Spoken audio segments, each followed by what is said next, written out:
Walaikum salam, Brandon. Yeah, it was time to make you a mod. You've been pretty consistent, so yeah, hopefully we can have. It's been we've had a little bit of lacking on the mod side, unfortunately. But all right, yeah, there's been a couple crazy debates, huh? It was hard to pick which one I wanted to watch, since I am very emotionally invested into the Islamic dilemma debate, and of course it's our there's Sam Shamood trying to argue against it. We might watch that later this week, inshallah. Yeah, welcome to Harper. Yeah, no worries. But yeah, we're gonna start with this debate today because what's interesting is I wanted to watch Orthodox Muslim. I feel like we haven't reacted to any of his content recently, so I was like, let's give him a watch. But and then lo and behold, he has a collab with Sneako, so I was like, all right, this is perfect.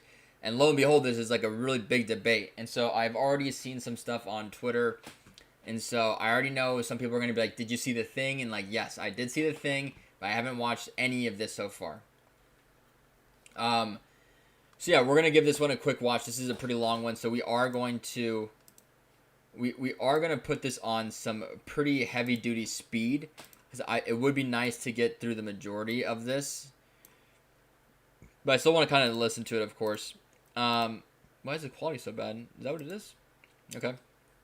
And so yeah, no real updates. What I'm also thinking of, maybe like kind of mixing up some of the live stream stuff. We'll see. Meaning like maybe I want to do like an open forum type stuff. We'll see. The thing about the internet is that in having conversations, it's so incredibly toxic. So is it really worth it? But we'll see. I'm not trying to do debates or anything, but I think open forums could be interesting if done properly. So we'll see. But yeah, that's been kind of on my mind recently. Because I mean, yeah, the reaction stuff is good. It's just me personally, I also need like some more stimulation sometimes, with live streaming. I think it'd be fun to mix it up every once in a while. So we'll see. I'm kind of thinking about what an open forum, StreamYard type of streaming event would look like. Like I'm thinking like, and I'll make a post about it to see what your guys' thoughts are too. But I'm thinking like, we have a StreamYard, we have anyone who can join. 10-minute conversation. They pick the topic. Or if they don't have a topic in mind, I can pick a topic that we can talk about. And then we go to the next person. I think that could be interesting. I think it'd be fun too. And the goal would be, the ultimate goal would be to have better conversations rather than toxic conversations. But we'll see. Let's see if there's any faith in this YouTube scene. But again, I'll make a full-on post on what I'm talking about, either today or tomorrow, and then we might do this coming Wednesday, inshallah. But until then, let's get into this debate. I already saw one part about him talking about the Prophet Muhammad sallallahu alaihi wasallam is not a real person. I already saw him talking about his wife, which is just like, come on, what the heck? So I think this is gonna be a good one. I think this one's gonna be funny. So we'll just get into it. You guys, I've been wanting to collab with the both of you separately for quite a while. Richard, I'm sure you saw the DMs. I DM'd you 2024 and 2025. Yeah, sorry, I'm kind of bad with emails and DMs. It was nothing personal. It's just it is personal. I'm just lazy. Oh, no issue. And then I saw you made a tweet about the anti-Zionism thing, conflating it with like the leftist idea that anti-Zionism is separate from being anti-Judaism, and we could have that discussion.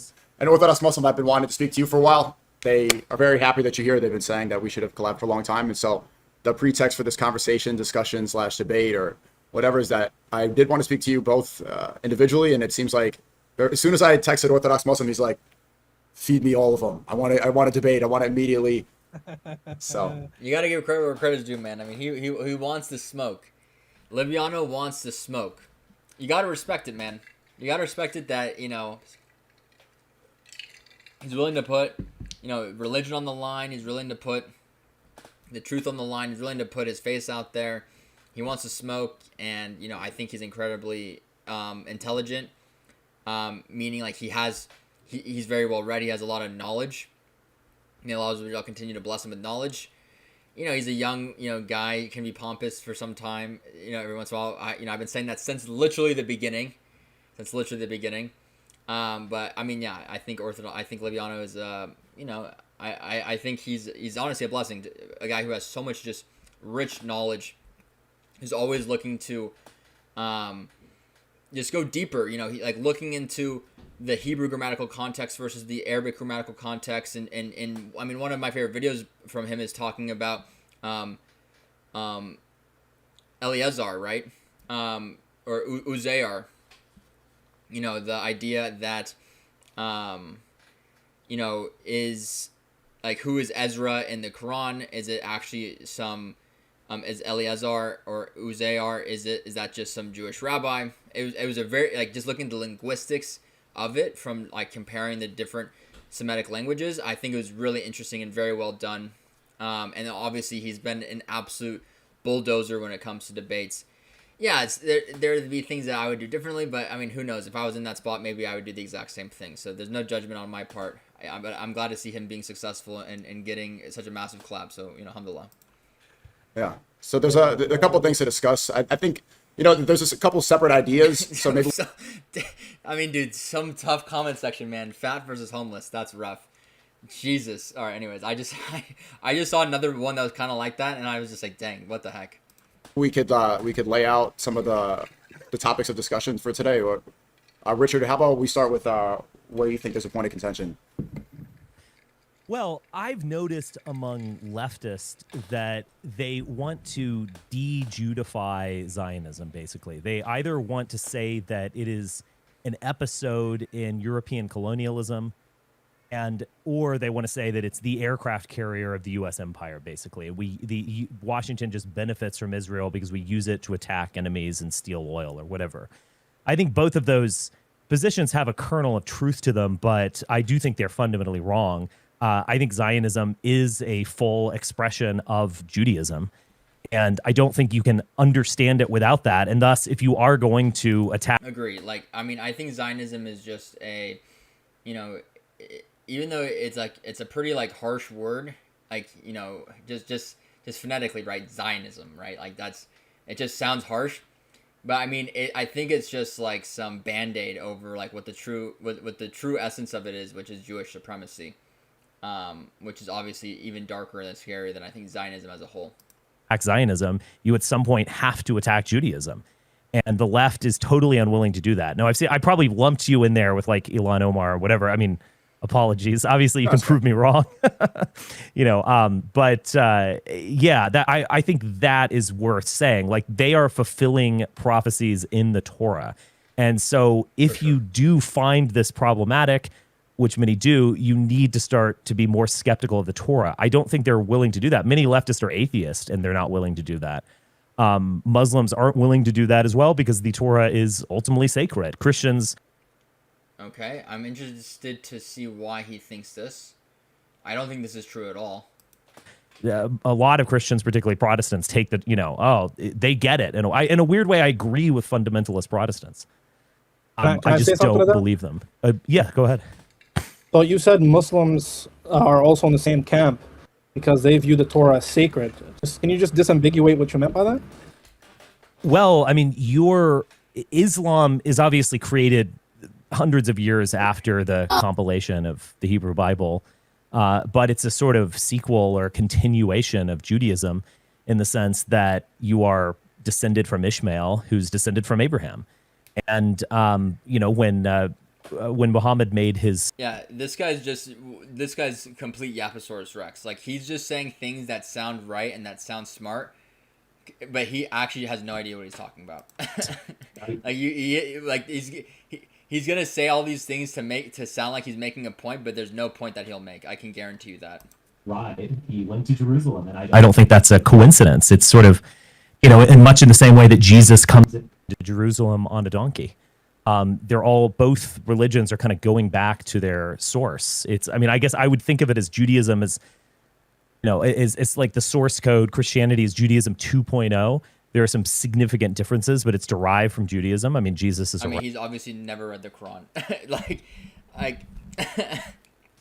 like, show me a man who's who stand on 10 toes, being so like like how do I even say this? I mean, show me a better man who thinks he knows what he's talking about when he actually has no idea what he's talking about. Rabbi, and Islam is 3.0, a new version. Okay. And all of these things are written by Jews as well. Yeah. So I think you have a very confused idea of what Muslims think, to be honest, with all due respect. So no, we wouldn't say that, because I'm talking about from our position. I mean, you could, you as somebody externally looking from the outside into Islam, you may come to that conclusion. I mean, okay, like, let's just, you know, GP got, or chat got, okay, here we go. Yeah, let's just look at the, like, I mean, this is, like, the most, like, if this isn't, like, the most, like, just straight to the point quote from the Quran about, you know, Jews, especially 21st century Jews.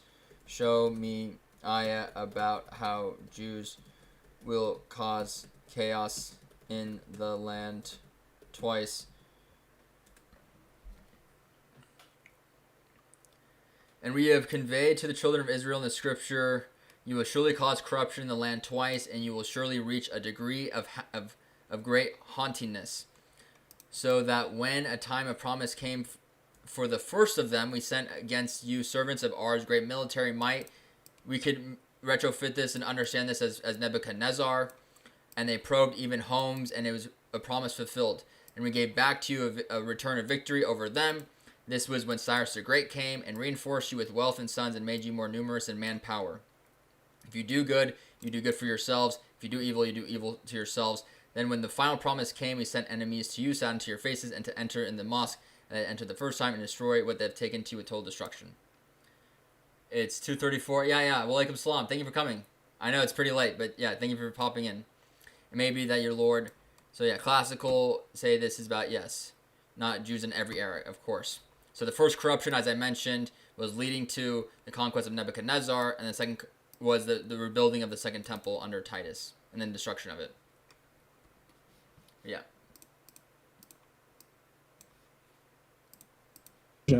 But Islam from within, we don't think that we're a continuation. Rather, we think rabbinical Judaism is a ideology that broke off from Islam. Christianity is an ideology that broke off from Islam, and the Torah, going back to whether Judaism is Zionist or not. So I agree with you to a certain extent that rabbinic Judaism is inherently Zionist. I mean, there's no doubt about that. If you open up the Talmud, you look at what the sages say, the Tanaim, the rabbis, I mean, it's very clear. The Jewish objective is to have a Jewish state. The Messiah will come, he will rule the world, they'll have, you know, however many numbers of slaves, and so on and so forth. But that's rabbinic Judaism. If you read the Torah within an Islamic lens, I would say it's not Zionist, because then the land promised to the Israelites is really promised to Muslims, Israelite Muslims, not on the condition that they are Israelites per se, but on the condition that they are Israelites and that they keep the commandments and not break God's covenant. So if you keep God's covenant, God will give you the land, and you are worthy to have the land if you're loyal to God. If you're not loyal to God, whether you're an Israelite or not, then he's going to give you to your enemies, which what happens with the Israelites when they, you know, worship false gods, they worship Baal, God sends them into exile because they're not worthy of having the land. So I would say Muslims have an inherent ownership to that land, not just to the land, but to the whole world. I understand your perspective. Yeah. I mean, you have to be honest here, though. When this might make perfect sense in your mind and among your colleagues and friends, but if you tell an average secular person that Christianity broke off from Islam and rabbinic Judaism broke off from Islam, I mean, they're going to look at you funny because it seems like you're looking at this backwards. And so the things that were of the recent past are kind of closer, and you're assuming that those are original. Now, I understand you're a sincere believer. So I understand, but I'm just telling you that many people might find that a bit. I'll be honest, when I first started it, I don't know anything about this guy, but I was expecting him to be way more harsh so far. seems like a pretty well mannered individual. So yeah, I think this might be actually a really decent conversation. Discombobulated. But like, it's just one of those things where it's like, little did he know he messed up, and then it's like it becomes a warfare here soon. I'm objecting to that though, and I'm saying this Yeah. is a claim that we could historically substantiate without assuming the conclusion of Islam. Okay, so do you? Let me ask you a couple of questions so I can better understand Yeah. your worldview. So, do you believe that Moses, when he was leading the Israelites while they were wandering, that they were practicing Islam? Yes. Oh, wow. Okay. So Now, what's Islam? Submission. Okay. Yahweh. So no. So that's too broad. But somebody Okay. could say, "Hey, I submit to my PS5," or "I submit to Right. my pregnant baby Sneako mama." does that. Yes. Okay, well, I don't know about Sneako that. I'm just I don't know that came from. Dang, catching strays. So Islam is not so linguistically Islam is submission, but religiously, what is Islam? In a more specific theological definition, what is Islam? As you asked me, was Moses a Muslim? If you mean linguistically, then you have conceded that he's a Muslim because he submitted to a deity. So you must not mean linguistically, you must mean in a different sense. That is the more specific theological sense. So what is a Muslim theologically?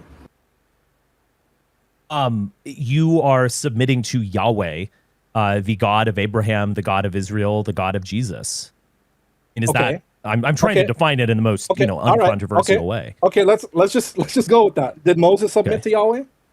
Yes, when he So circumcised himself. So Moses was a Muslim.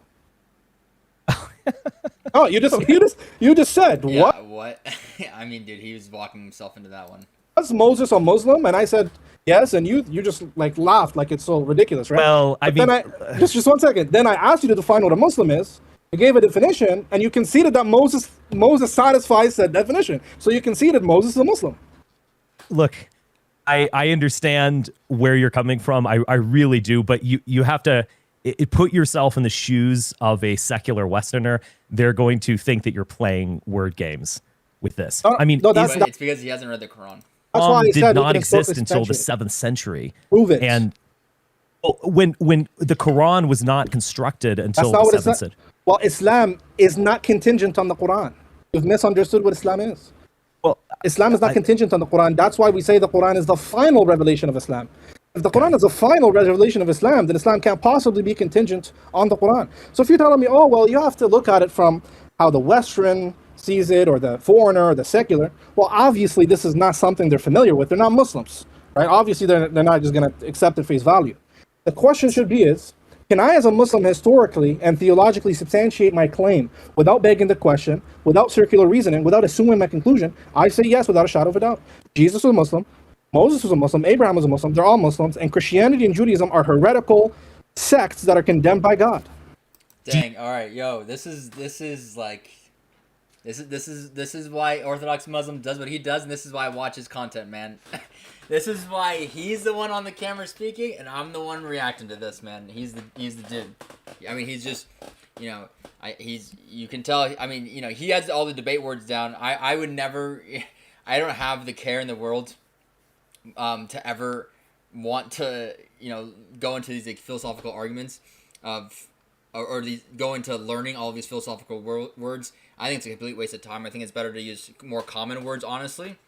But for people who seem like they want to do this as a business, mashallah, man, mashallah. You think that Jesus was the Messiah foretold in Zechariah and other parts of the Hebrew Bible, that he was from the house of David, that he is the anointed one? Do you believe that, or do you? Yes. So I think Jesus is the Messiah. Okay. Now, whether Jesus, according to what we find in Christian literature and our biographical material that exists, such as Matthew, Mark, Luke, and John, At and the least from the family of Imran. Gospels, Jesus doesn't quite fulfill what the Old Testament says the Messiah will fulfill. So the only reason there are some fulfillments, but they're too vague to be specific fulfillments. Like, for example, Matthew says Jesus came riding on a donkey into Jerusalem. Right. This was to fulfill what Zechariah says, behold, Jerusalem, your king comes lowly riding on a donkey. Now, besides the fact that Matthew misinterprets Zechariah and has Jesus ride 2 donkeys, however the hell he did that, I would say that a man riding a donkey in Jerusalem is not enough to substantiate he's the Messiah. The Messiah is not supposed to just ride donkeys. I could ride a donkey. You could ride a donkey. He's supposed to be a king who will restore Israel. Prophet Muhammad sallallahu alaihi wasallam had a failed prophecy. Okay, which one? We'll look into it. Which one? So that's why I only believe Jesus is the Messiah, because the Prophet Muhammad tells me he's the Messiah. There's nothing in the Gospels that would convince me Jesus is the Messiah. Fascinating. So Yeah. is Muhammad the Messiah? No. No, Muhammad is not the Messiah. So if Right. we just want to break that down a little bit. Messiah in the Hebrew Bible linguistically just means anointed one. As a matter of fact, the awaited Messiah that the Jews are waiting for is never called Messiah in the Hebrew Bible. He's called a branch. He's called the seed of Jesse. He's called Prince David. He's never called Messiah. But other peoples are called Messiahs. The Cyrus priests are is called anointed. Messiah. Cyrus is called the Messiah. David is called God's Messiah. So if you mean, is the Prophet Muhammad anointed? Is he anointed, chosen by God? I would say linguistically, yes. Is he the Messiah, the awaited eschatological figure? I'd say no, that's Jesus. Okay. So in that, but I thought you just said Jesus was an incomplete Messiah. Oh, no, I said Because he hasn't fulfilled the prophecies yet. there's nothing in the Gospels that would convince me, as somebody just reading the Gospels, not contingent on the Quran, that Jesus fulfills messianic prophecy and profile. Oh, I see. But I with believe the he's a Quran- Messiah because the Quran says he is.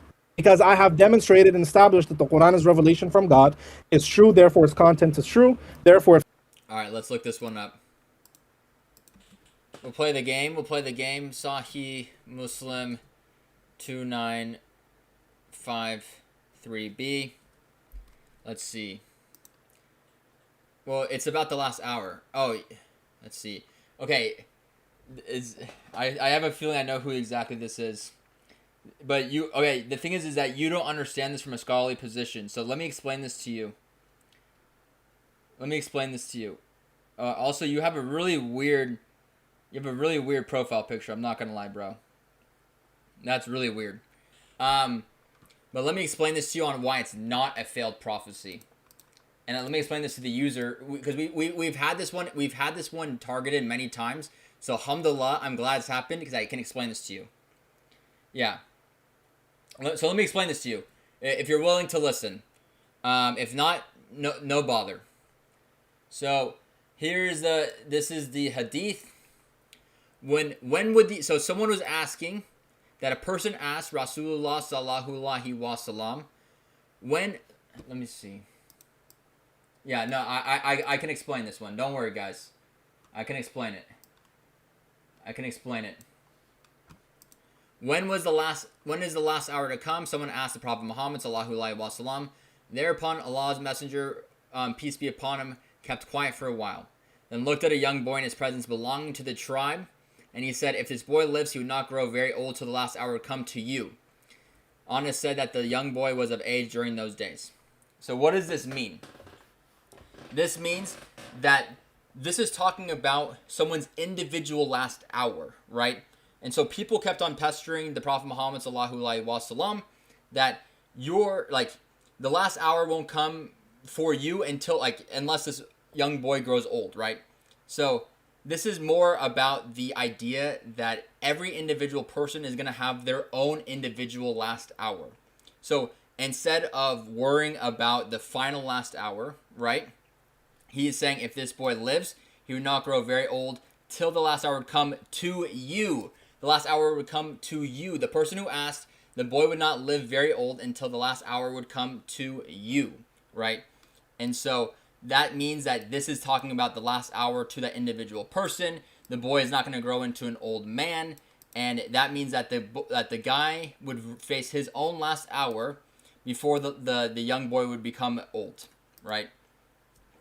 And so let's have this also explained, and I can show you what this means, just so we can verify this. And I know people are going to be like, "Oh, you're using ChatGPT. You're using ChatGPT." No, if you can read it right here. If this boy lives, he would not grow very old till the last hour would come to you. That's referring to the man's last hour, his own individual death, because everyone has their own individual last hour. So, can you explain this? Can you explain this? So yes, the important phrase here is to you. Literally before your own hour comes. Notice it does not say the hour, it says your hour. Many scholars understood this to mean their own hour, i.e. their death, not the universal day of judgment. Okay? So that here's another authentic hadith explains it. And it says, if one lives, the old age will not overtake him before your hour comes. Then Aisha, may Allah be pleased with her, explained he meant their own death. So, like I said, this might seem like a failed prophecy because you are reading it from your own brain. You don't understand the full context. This right here is showcasing that this is not... No, we're not playing with words. We're not playing with words. You're just choosing to be ignorant. It says last hour. Okay. Read it with me. Let's read this together. We're going to read this together and then we're going to get back into the video because I don't have time to waste on this. Okay. If this boy lives, he would not grow very old till the last hour would come to... Would come to who? Would come to you. Right? I didn't put anything into this. I didn't put anything into this. I asked it to explain. And it said the important phrase is to you. Literally before your hour comes. Not before the hour. It says your hour. Yeah, he thought he had some... Yeah, dude, man thought he cooked. Yeah, okay. Well, listen. Mate. The thing is, your profile picture has feet, and that's really disgusting. Like, you're a weirdo. I'm just going to be honest with you. But yeah. Mate thought he cooked, but he cooked a salad. Mate thought he was cooking some hot, fresh, like a hot, fresh steak, but no, mate was cooking some salads. Again, you can choose to be wrong. I mean, you can choose to argue against this, but that's what scholars would say, right? And if you read it if you just read it right here, perfect. That if this boy lives, he would not grow very old till the last hour would come to you. So again, the Prophet Muhammad sallallahu alaihi wasallam was saying that person's individual hour, and that's because people should be more worried about doing enough good deeds, serving Allah Azza wa Jal, in order to make sure that on the Day of Judgment that they can be satisfied the requirement of reaching into Jannah. I'm not twisting my words. I'm not twisting my Prophet's words. Alhamdulillah. May scholars have bias. And guess what? You're a moron. So yeah, thank you for coming though. If it says Jesus is the Messiah, then Jesus must... Yeah, I mean, yeah, shout out to the Prophet Muhammad. He's the best examples, sallallahu alaihi wasallam. And yeah, I thank you for reminding us of this wonderful hadith, actually. We all need to be worried about our own individual hour.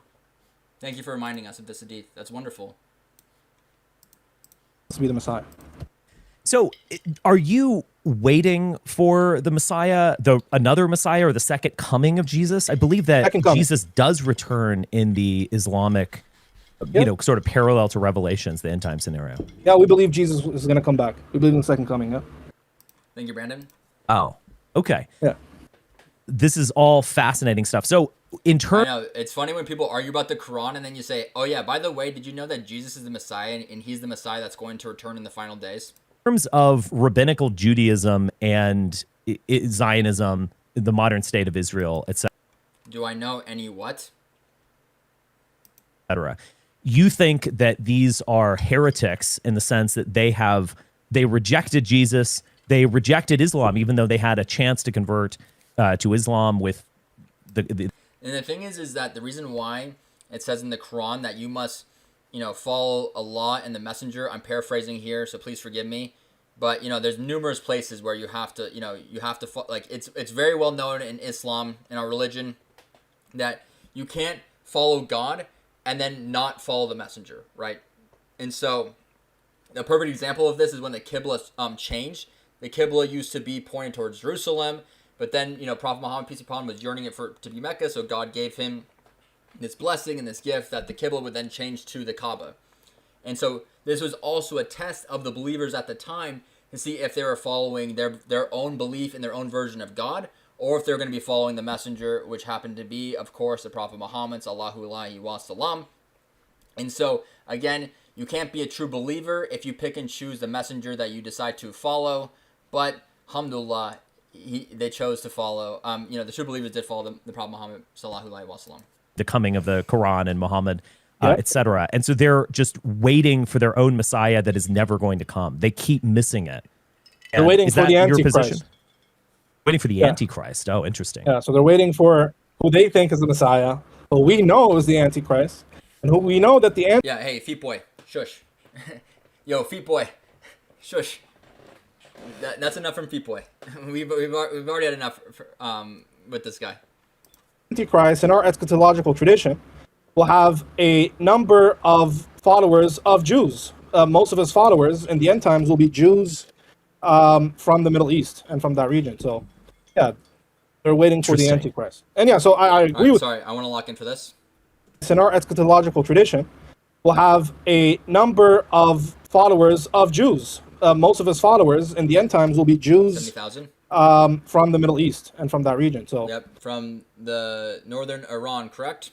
Yeah, they're waiting for the Antichrist. And yeah, so I agree with you again that Rabbinic Judaism is inherently Zionist, but what Sneako is meant like, it's a long day when like someone tries to say, oh, Prophet Muhammad sallallahu alaihi wasallam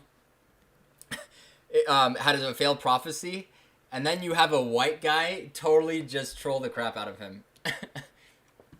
Man, it's a long day when someone tries to come and say, oh, there's a failed prophecy, and then a white guy on YouTube totally just destroys him. It's a long day, man. to say is that there is this pure bare religion of submission to God found in the Torah and the Hebrew Bible, and that is original Judaism, aka that is Islam.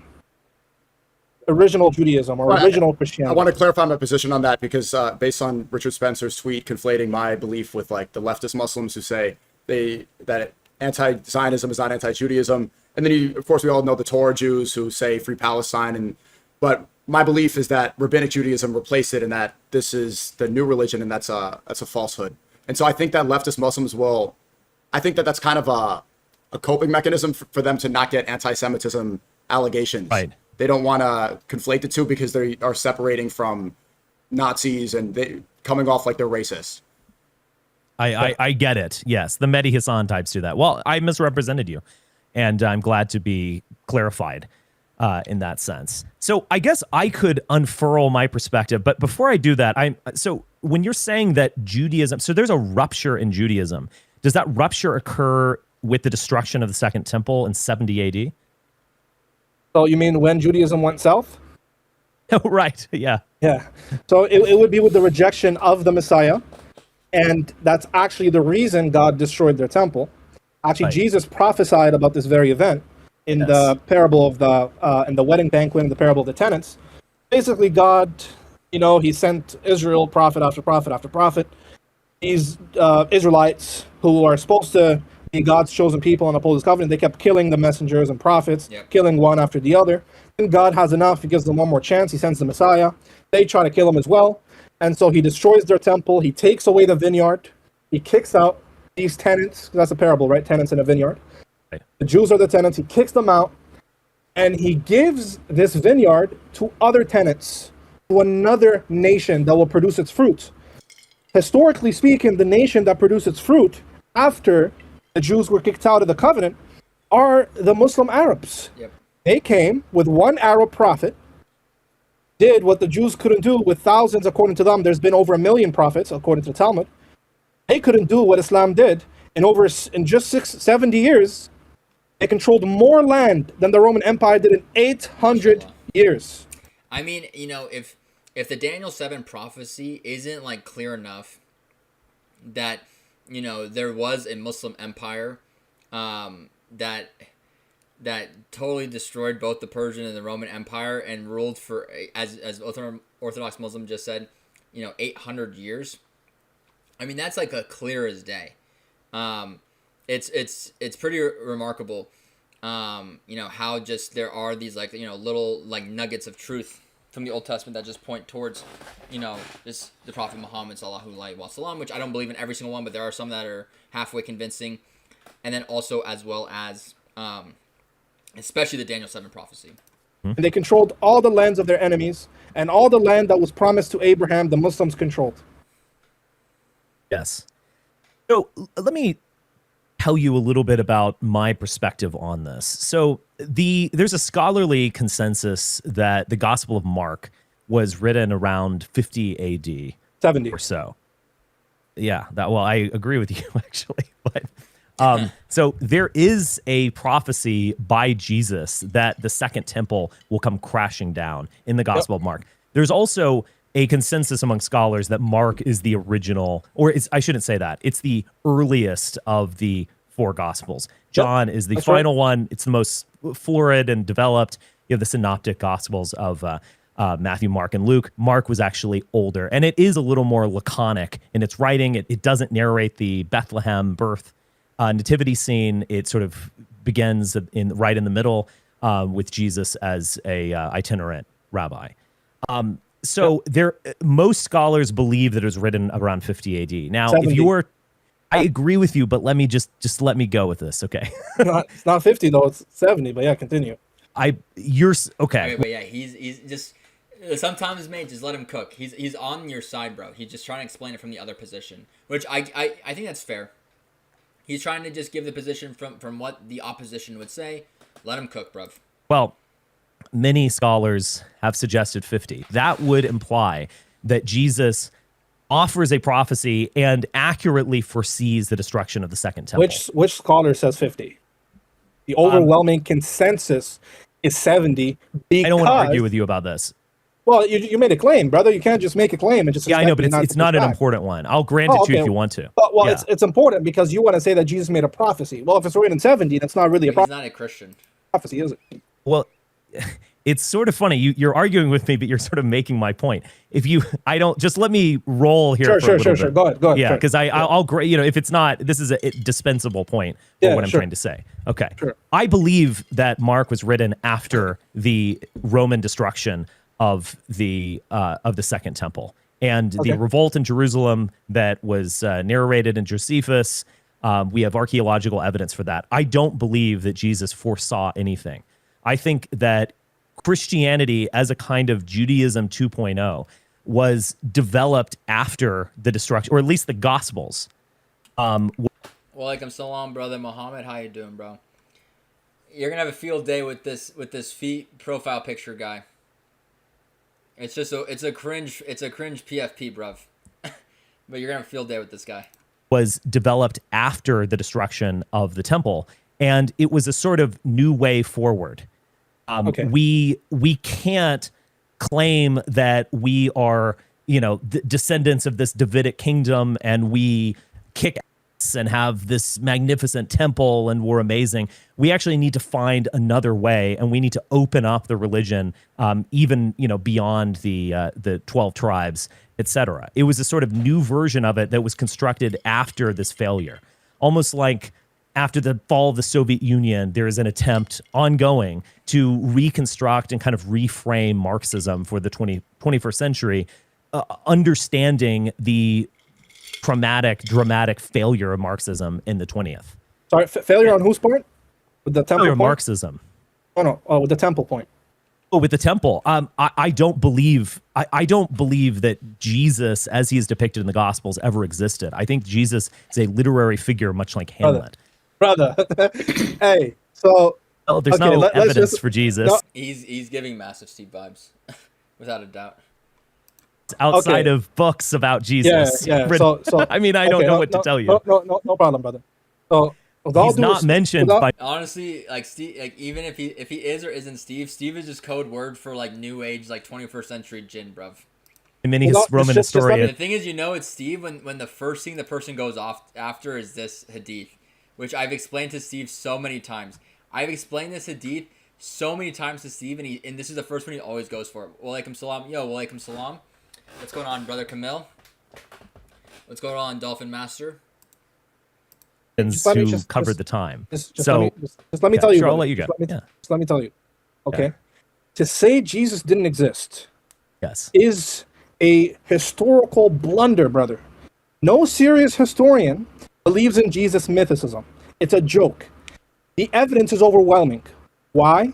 Because the existence of Jesus satisfies our rigorous historical criteria for authenticating historical events. Jesus is independently attested by multiple early sources. Josephus. Yes. I don't take the Gospels as an attestation of Jesus's existence. Why wouldn't the Gospels be attestation? Well, do you think that Hamlet existed? I don't know who that is. Oh, well, Shakespeare has a famous play called Hamlet. You probably okay. heard it. Yeah, that's fine. Yeah. When I traveled to Denmark, one time, this is many years ago, there's actually a castle, and there's supposedly Hamlet's grave. Oh, this is where he. It's the most boring one yet. I was thinking of reacting to that one. I was thinking of reacting to one, but I was like, dude, one, it's so long, and it just like the thing is like, dude, like yeah, like it's funny. Sam Shamood is one of the two characters, well, one of the three characters of why I started making content like this, of why I started talking about religion on YouTube. Sam Shamood, Cliff Colleckley, or whatever that guy's the Christian pastor name. I don't mean that in a disrespectful way. I just don't remember his last name. And then obviously Patrick Bet David. I was gonna watch it because I was like, yo, like this, like, especially as a topic that I really care about too, which is the Islamic dilemma. But yeah, I was like, dude, it's so long, and it's like, honestly, like, we've watched enough Islamic dilemma stuff and whatever on this channel. I was like, I wanted to watch Libiano because I haven't watched Libiano in some time, and I was like, okay, I was expecting this guy to be way more like aggro, to be honest, but he's actually pretty chill, you know. But people were like saying he's Christian. No, this guy's not Christian. The same script, yeah, probably just a waste of time. So, I don't believe that in the slightest bit. Hamlet, as he exists in our imagination, exists in words. He exists. He speaks English. He was born in 1600 in London. I'll tell you the difference. Okay. Yes. You're assuming that the Gospels are not biographical material, which most historians agree that the Gospels are ancient Roman biographies. That's point number one. Point number two. Forget the Gospels. Jesus is attested by the year 50 by the Pauline letters. There are 7 undisputed Pauline letters. Paul is writing as early as... I mean, yeah, he was trying to say that Islam is just a... it's like a 3.0 like update from like, just, Jewish sources essentially, which is like, okay, this guy obviously has no idea what he's talking about. The mid-50s. And Jesus is attested in Pauline letters. Paul never met Jesus. He doesn't have to meet him. He attests to his existence, and Paul meets his disciples and those who are acquainted with him, like James, Acts. like Peter. Not in Acts. That's another. These are another just fabulous history. Not in Acts. In Galatians. But no, you just said something wrong, brother. Not in Acts.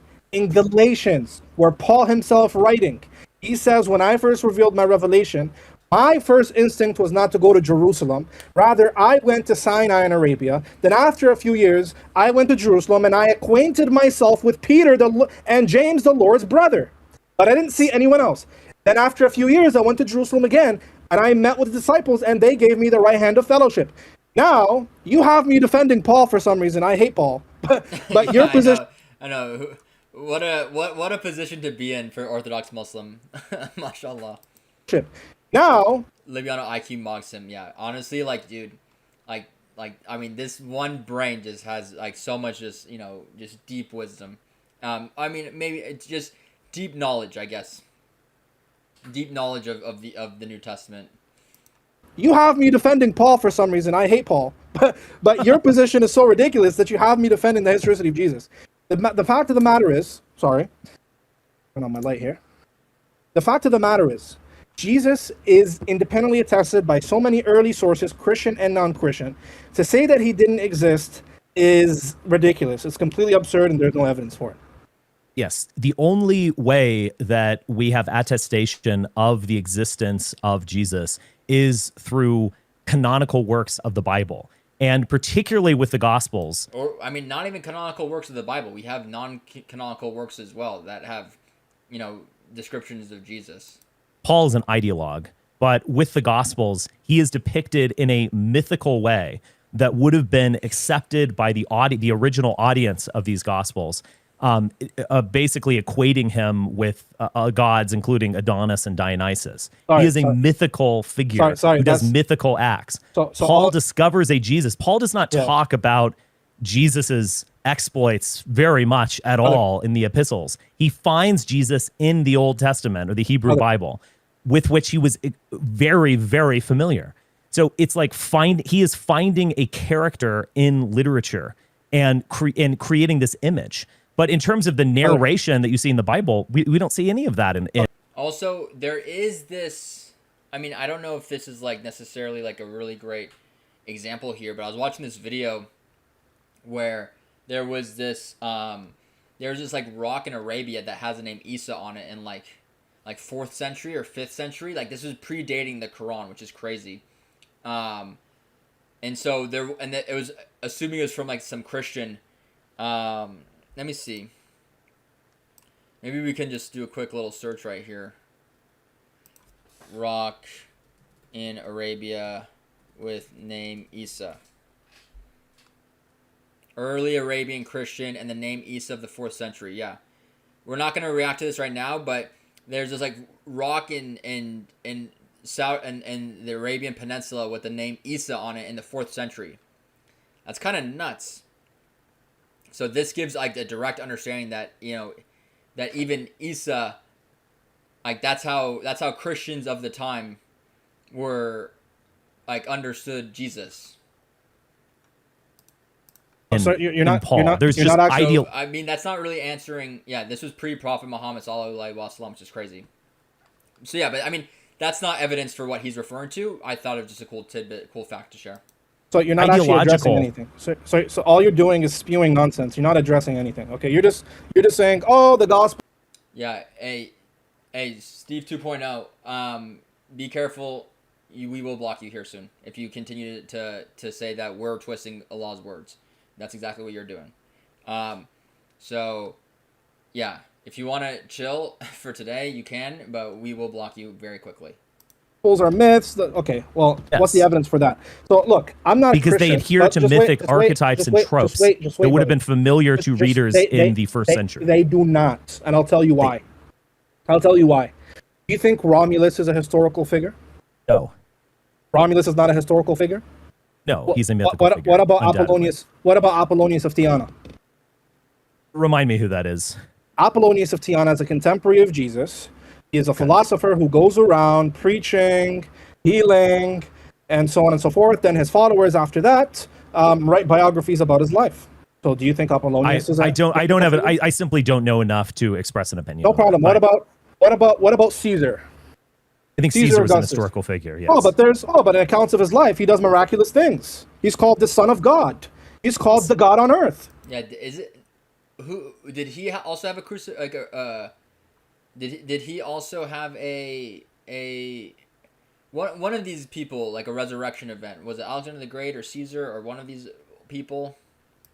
Yes. Is he a fable? Is he a myth? Yes, I think he is almost He's assuredly a myth. a real person. We have archaeological he does evidence. We mythical have things. numismatic evidence. Walaikum salam, Harper. Just hold on. We have He does- evidence from people who were his enemies who had no motivation to talk about him. Oh, good. Was Josephus a Jew? Yes. Was he a Christian? No. Does he mention Jesus? Yes, he does. Good. Does Tacitus The mention Roman Jesus? Wars. Does Tacitus Not really. mention Jesus? Tacitus mentions Christians. He's writing Nope. much later. No. You're confused. You're talking about Pliny. No. You're confused. Tacitus mentions Jesus by name. He calls him Christus. That might be the case, but Tacitus Okay. was not a contemporary of Jesus He Christ. doesn't have to be a contemporary. That's not how I history think he's works. writing in the mid-second century. No, okay. If I'm wrong, I mean, I can go look it up, obviously, but he's not a contemporary of Jesus Christ. Okay. Tacitus doesn't have to be a contemporary. Josephus doesn't have to be a contemporary. Okay, that's not how we figure out people existed. For example, do you think Alexander the Great Walaikum salam, Sumain. was a historical figure? Yes. Is there anybody in his life who attests to his existence? Well, Oh man, that's a good. Jeez, man, banger right here. what Contemporary do to you him? mean by that? Again, as I Is there, explained, is there just hold look, on, brother, real brother, quick. just look. Is there anybody who attests contemporary to Alexander to the existence of Alexander? Yes. Who? I don't know offhand. You but, don't know, brother. The earliest biography I'm not about Alexander ChatGPT, brother. I mean, Dude, Sneako, top tier content creator, just sits back and just lets them fight, man. but you Look, make it. Okay, so yeah, exactly. Orthodox Muslim about to say right here, but you're making all these claims, right? And then he's putting you on your back, on your back feet, on your heels, and he's not having any responses back. I mean, dude, come on, let's go. Alexander. yes. Who? I don't know offhand. You but, don't know, brother. no, The earliest biography I'm not about Alexander ChatGPT, brother. I mean, but you look, make it. Well, you're making a historical claim. this is the difference. You should be able to substantiate your historical yeah. claims. Well, Clearly, if I had time to substantiate this, I could. But we're speaking live, so that's it's a little bit of a high obstacle to clear right there. But no, for historical figures, for us to know that they exist, yes, numismatic evidence for political leaders is powerful. We don't have anything like that. All of that comes in terms of the images of Christ come later. Archaeological evidence. So what? Direct. Could we find a diary of someone who witnessed an earthquake after the crucifixion? We don't have anything resembling this. You're not actually dealing with the evidence. Is Jesus' existence independently the attested? Gospels can't be just look, evidence. Okay, just look. You said the Gospels can't be evidence. Why? Because they're canon. Do you think Shakespeare is evidence that Hamlet existed? No, because that assumes that Shakespeare intends to write history. That's the difference. Okay. Well, he did write some histories, and there's a lot of historical context. You keep cutting me off when I'm trying to respond to you, brother. Oh, okay. You cut me off too a little bit, but I take your point. I take your point. Go ahead. It's okay. It's natural to cut each other off right there. Yeah, go ahead. Just ask me something, I just won't respond. So that assumes the Gospels are like some kind of novels or some. Yes. They're written. They're a genre that's written. That's not not to write history. That is contrary to the evidence. That is contrary to the consensus. Okay, that's number one. There are ancient Roman biographies about an ancient person. That's number one. You can't say, well, we can't take them because they're canon. Well, that doesn't work because genius, they weren't canon when they were being written. They're not canon until the 4th century. That's when you have the Council of Laodicea, the Council of Rome, the Council of Hippo, the Council of Carthage. Then you have Irenaeus of Lyon in the year 185 tell you that, these are our Gospels. There's 4 Gospels because there's 4 corners of the earth. What does this mean?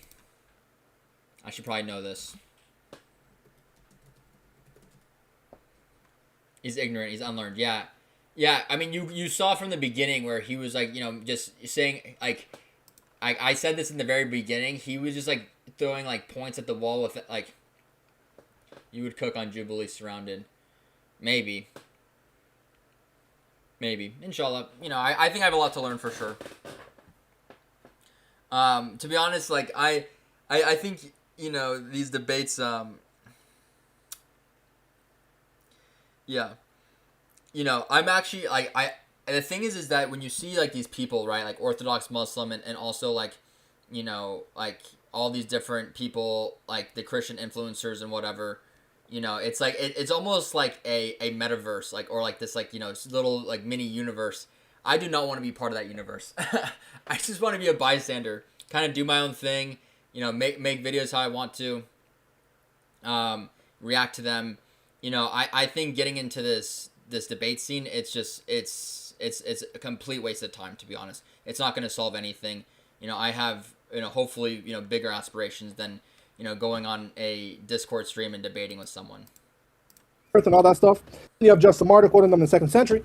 But when they were written, they were not thinking they're writing canon. They're writing a biography about their beloved Christ. So it's not just the Gospels, by the way. This is how scholars classify the source material in the Gospels.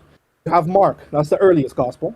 You have Matthew and Luke, they rely on Mark and literary dependence on Mark. That's called the synoptic problem. Then you have John. John is an independent tradition. So now let's look at our independent sources that mention Jesus Christ and his historical life. You have Mark, you have John, you have special M, the special material that Matthew uses that doesn't depend on Matthew. That doesn't depend on Mark. Special L, special Lucan material that doesn't depend on Mark. And Q, the material that Matthew and Luke use and agree with each other against Mark. And Paul. So you have Paul attests to Jesus. Q attests to Jesus. John attests to Jesus. Mark attests to Jesus. Special M and special L. 7 early independent attestations within the 1st century of Jesus. What do you have to tell me Jesus didn't exist? Let me ask you a question. So Do you believe that the gospel writers were or Roman journalists? Do I believe what? You said that they were Roman biographical accounts. Do you believe that they were sort of the equivalent of Romans, that is non-Jews, writing journalism or something like that? So I don't know what you mean by that. All I'm saying when I say they're ancient Roman biographies, I guess I'll explain. What I take from what you mean by that is that they are just, only the facts, hard evidence written from a Roman perspective about what really happened, via agentliche Wesen and the Rankian tradition. This just the facts. What happened? Is that how you take the Gospels? I'm not sad. I'm in a good mood. Alhamdulillah. No, when I say ancient That's not Roman, how To be honest, okay, maybe why I'm looking down is because, dude, I had a massive workout earlier and it's hot, right? So I had a massive beach workout, dude, like that's why. Yeah, that guy's weird, and so that's why I'm just like chugging coffee. I mean, I had like a full coffee and I chugged it like before, like even, like 20 minutes.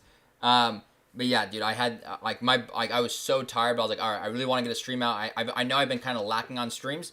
I've been really busy with some other work, and so don't worry, I'm not sad. I'm just, dude, my body's destroyed, but I'm feeling good. Alhamdulillah. Thank you for checking in. I appreciate it. Read them. So when I say ancient Roman biographies, I'm referring And to also, like, dude, when Libiano speaks, he just like speaks so fast and he uses a lot of words, like, cater to the audience. I think he should use more simplistic words, but, to each their own. I want to hear what he's saying for sure. I worship. Okay, yeah. That's a timeout right there. That's a 30-minute timeout. Yeah.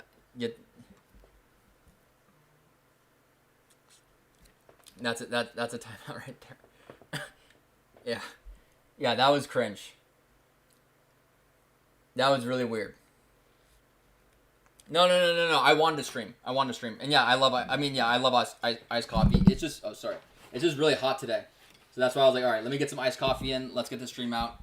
But yeah, that guy was saying some really cringe stuff. And so if he comes back, if he's still here in 30 minutes, and if he wants to be more chill, then fine. If not, we'll ban him. Yeah, and that's just weird. That's just the most creepy thing you could say. them as a That's probably the most cringe and creepy thing that someone's ever said in this chat so far. we did have someone that said some horrible things about the Prophet Muhammad sallallahu alaihi wasallam a long time ago, using like a really whack website that's like totally just the most like degenerate like lies I've ever seen in my life. But yeah, that's probably number 2 right there. Are as pieces of literature in respect to the genre they belong to. So the genre they belong to is that these Gospels were written in Koine Greek in the Roman Empire 2,000 years ago, and these Gospels are biographical materials about somebody who existed and lived called Jesus Christ. Walaikum salam. Yes. All attest to him. How I take them. You haven't answered to the independent attestation. What evidence do you have against the 7 independent attestations of a Jesus Christ? You're coming up with the Honestly, Orthodox Muslim would be the best Christian debater on the YouTube scene if he wasn't a Muslim. like Kvela source and all of these kinds of things. Kvela Obviously, source? John Q source. The Q source is consensus, and it is posited, as Dr. John Kloppenberg says in his book, as a logical necessity that follows from the synoptic problem. So Q is accepted by 95% of Jesus scholars. Okay. Clearly, John is also relying on the synoptic gospels. I mean, I would What's say the evidence for that? He's offering flourishes to these stories. What's the evidence? Okay, so This you haven't told me is why my- John relies on. Hold on. You spoke for a little while. Let me. Yeah, but you're not substantiating your claims. You're just uttering things and not substantiating anything. I'm not, and that's a bit rude. To be honest. Let's let him answer you are. without interruption, please. Yeah, go ahead. Yes. Throughout the ancient world and throughout the world today, there is a tradition of mimesis. You could think of that as copying. And there's great works that you look to. You want to bring the structure of the story to a new work, maybe change the characters. I mean, this is just like an emotional argument here. bring in some old tropes from older works and make them sing in this new age. I have no doubt. I agree with the scholarly consensus that Mark most likely came first. He inspired Luke and Matthew, and in my mind, I can't prove this for certain. In all likelihood, the writer of John read the Synoptic Gospels. Maybe there were other traditions or other sources that he read. But you are claiming that because this story is reiterated multiple times, that makes it more and more true. The fact is, if you take something like comic books in the 20th century, Krypton, that we there's the Superman, the original source, the drawings by Schuster, and I'm forgetting the other guy's name. And then later on in the radio version of Superman, they bring in Krypton and or Kryptonite, and then later on he gets a dog in the 1950s and so on. But see, there are all these different Yeah, I definitely think that guy was Steve. sources, and they're all looking at the same figure. So this means that Superman must exist or Clark Kent must exist. It doesn't work that way at all. It indicates that many different authors and writers are engaging in a mimetic tradition with other sources. John is clearly inspired by Euripides, among other things, and his version of the Bacchae, and the structure of that story as it's relayed in John's Gospel, which is the best one. He's learning from the best. So you're not proving that there's a that there's a real Jesus Christ who walked on the face of the earth and walked on water. You're proving that there are many artists sort of doing their own kind of spin on a material, whether the Synoptic Gospels are taking it all from Mark, whether John is looking at another source or looking at Mark, which is what I would find most plausible. Whoops.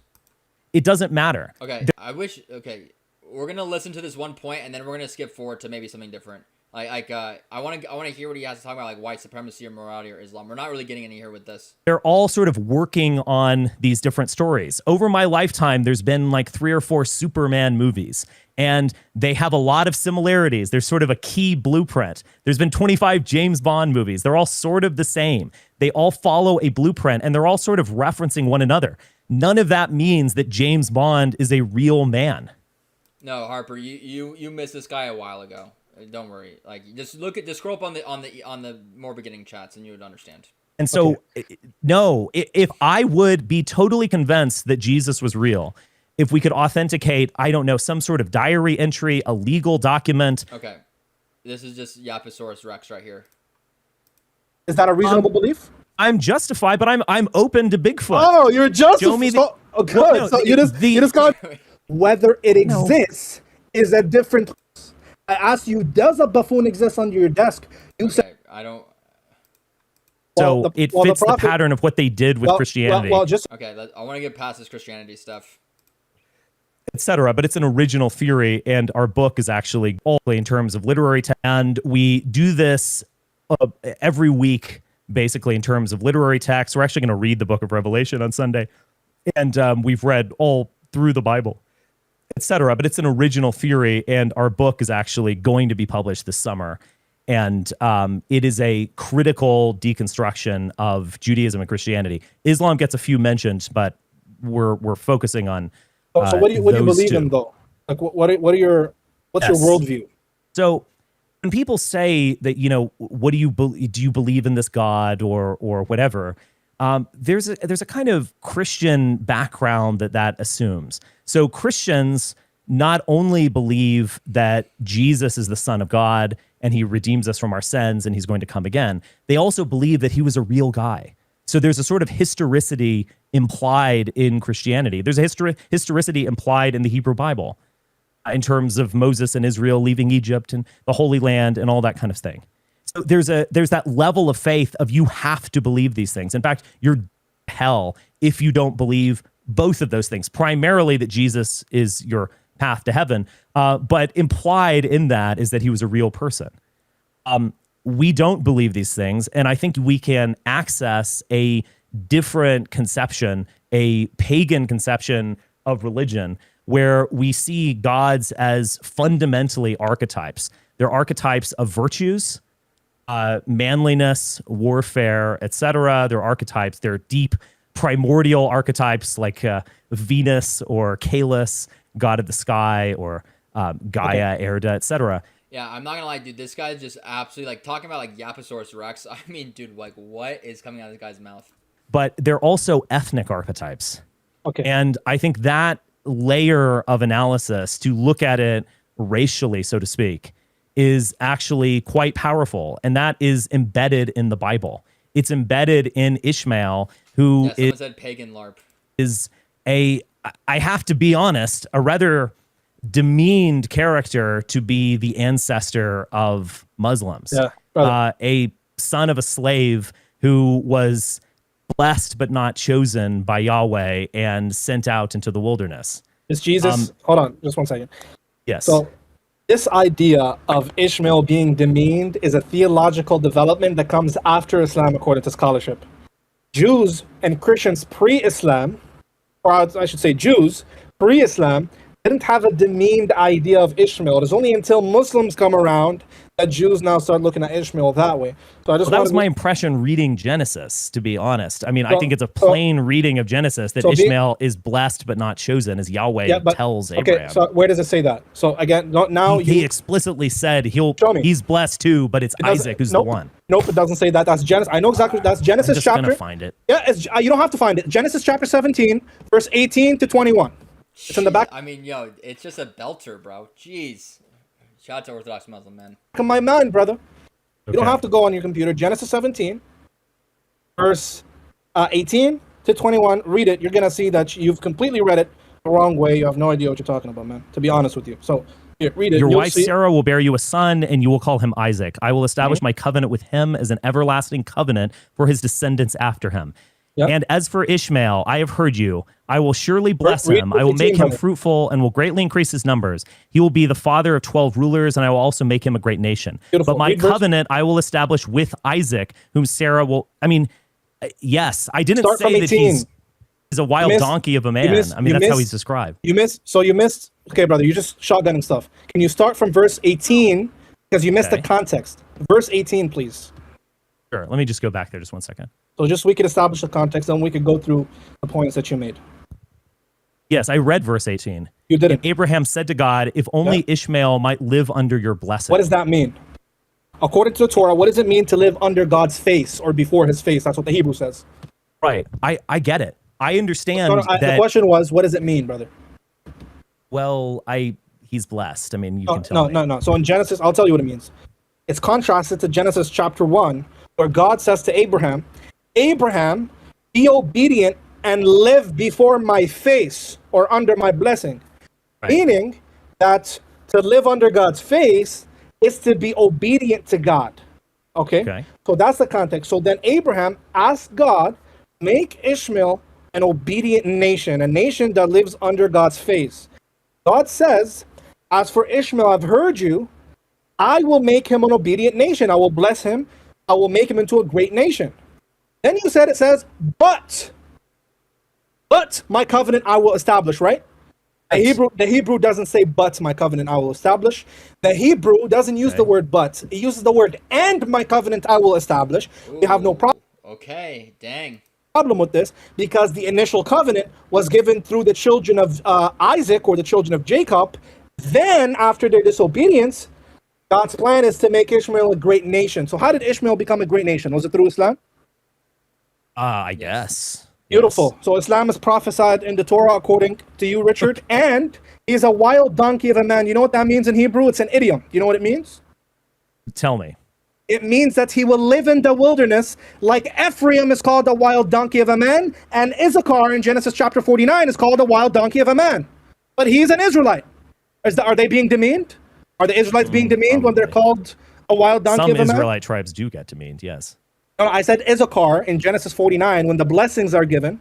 Right. Is Jacob demeaning his son? Not Judah. I mean, I don't know what to say. He is demeaned slightly. I'm not saying Tell me where he's that demeaned. You're just making stuff up. It means he lives in the wilderness. Look, listen. Okay. It's fine if we disagree, all right? But just let's dispense with you're just making stuff up. No, you are. It's just... No, you are, brother. Because look, with all due respect, this is an insult to my intelligence because all I do is study this stuff. Like you're reading Hebrew. You're reading Hebrew.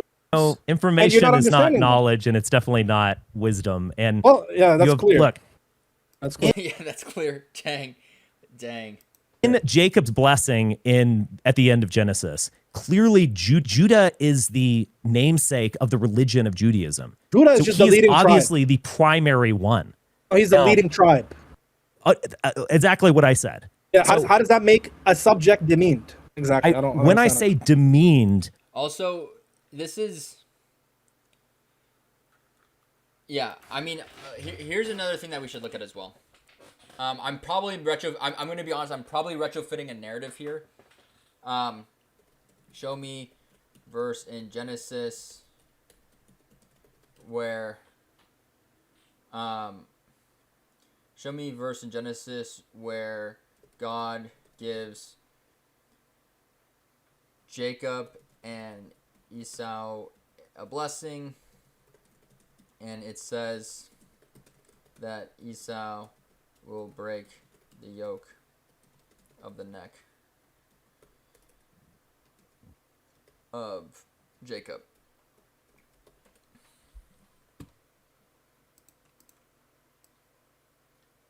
So yeah, this is in Genesis 27:39 through 40. His father Isaac answered him, "Your dwelling will be away from earth's richness, away from the dew of the heaven above. You'll live by the sword, and you will serve your brother." This is the blessing that Isaac gives to Esau. But when you grow restless, you will throw his yoke from off your neck. And so here's another explanation of his. But when you grow restless, you shall break his yoke from your neck. Let's see, with some context, this occurs after Jacob, with the help of Rebekah, when they try to swindle the blessing. Many biblical contexts, the fulfillment of this was in Edom and the kingdom of Judah. For example, records that Edom revolted against Judah and gained its independence, which many interpreters see this as fulfillment of Isaac's words. And what's interesting is that Esau, right, according to biblical tradition, married into the family of Ishmael. Did Esau marry Ishmael's daughter, I believe? We'll find out. So yes, according to the Bible, Esau married a daughter of Ishmael. So when Esau saw the Canaanite women did not please Isaac his father, Esau went to Ishmael and took his wife besides the wives he had. And this was the daughter of Ishmael, Abraham's son, the sister of Nebaioth. Yeah, please forgive me if I mess that one up. So yeah, I mean, it's just interesting where you just see this, these the interesting family dynamics, right? That almost that have this reoccurring fulfillment of prophecy, right? This reoccurring fulfillment of prophecy, where again you have even just whatever decades later, centuries later, of Edom defacting from the kingdom of Judah. And so yeah, mashallah. But yeah, I think that this guy, I mean, the issue is that he's reading his own ego into the Bible for sure. And yeah, just like Camille said, straight and point, right? Like, this guy has no idea what he's talking about. He's trying to be all academic and try to come at some secular reason on why the Bible is just a bunch of nonsense. But the words that are coming in his mouth, just you can tell he doesn't have deep understanding of this stuff. I mean, you don't even need deep understanding of this stuff. You just need some basic understanding of this stuff. But anyways, we'll continue. I am not saying that the Bible says you're nothing. What I am saying is that they are of a secondary or tertiary rank to the primary line, which rank. Will. But again, you can see, just as I showed right here, that that there was a complete defection from the Ishmael line with Edom, leaving the Judah kingdom of Israel at the time, from which David will be descended. Rank in virtue, or rank in authority. Virtue? Rank has different respects. Judah has more authority than his brothers. I think agree. He has more authority than Dan Judah, and others. Yeah. Yes, Judah has authority. How does that mean that the other tribes are any less in virtue? Well, yes. I mean, I simply do think that they are lesser than Judah. Judah is the namesake of in Judaism. Virtue. It is the primary tribe. In virtue, brother. Well, this is we're just playing word games at this Okay, point. it's not word games. You're not being articulate. When you say somebody is demeaned or lesser than, I need to understand what that means. Why don't I use the word demoted as opposed to demeaned if demeaned bothers you? In Demoted. authority. Can we agree on that so we can kind of move? In authority, not everybody's going to be the leader. Somebody's got to be the leader. So yeah, sure. I agree. So he's somebody's demoted. a leader and somebody's not a leader. That's fine. Yes. Yeah. So, okay. That's what I mean. So we can agree. Okay. But we keep coming back to this biblical stuff. I want to know because I don't know exactly your position. I heard about you yesterday. Are you a white supremacist or something like that? That's what I've been seeing. I want to know more. All right. Okay. Let's go. All right. I was hoping for a change in topic. Let's go. Wow. Leviana just kind of going for the clips, huh? How about that? Mm-hmm. So what are that's what I meant. No, I'm not a white supremacist. Okay, so what do you believe in respect to that stuff? Right. I mean, we're focusing on criticism of the Abrahamic traditions, and from out of that, we're developing a rejuvenated Apolloism, and that is returning to the height of Aryan civilization, which is the Roman Empire, a god of a son, the real son of God, son of Zeus. Wait, so that's what this guy wants? What? Yeah, okay, this guy's actually just a straight up pagan. Wait, this guy's literally just a straight up pagan. And we want to return our civilization to this. It's much louder. All right, we can turn it down. This type of central worship of Apollo. Who's our? Europeans, Aryans, whatever. What satisfies an Aryan? It's a good question. It's sort of a linguistic. Wait, so that's what this guy really wants to return to paganism. Yeah, he's just a LARPer. Yeah, I mean, he's LARPing as like this pseudo scholar, and his goal is to return to some pagan ideology. That is some of the most nonsense I've ever heard in my life. Concept in many ways. But I think it implies a racial concept that we can just use the word white for. But there are Aryans in the Indian peninsula, and there so on. That's tautological. I'm asking you. He believes that Zeus exists, but not Jesus or Muhammad. Wow, peace be upon them both. What's in it? Oh, you're just repeating the thing twice. I'm asking, what satisfies whiteness? What is that? Well, just to repeat myself. One of the best ways to understand what an Aryan is one of the ways that we can scientifically is through linguistic analysis. There's an Indo-European language family, stretches well beyond Europe. But that implies.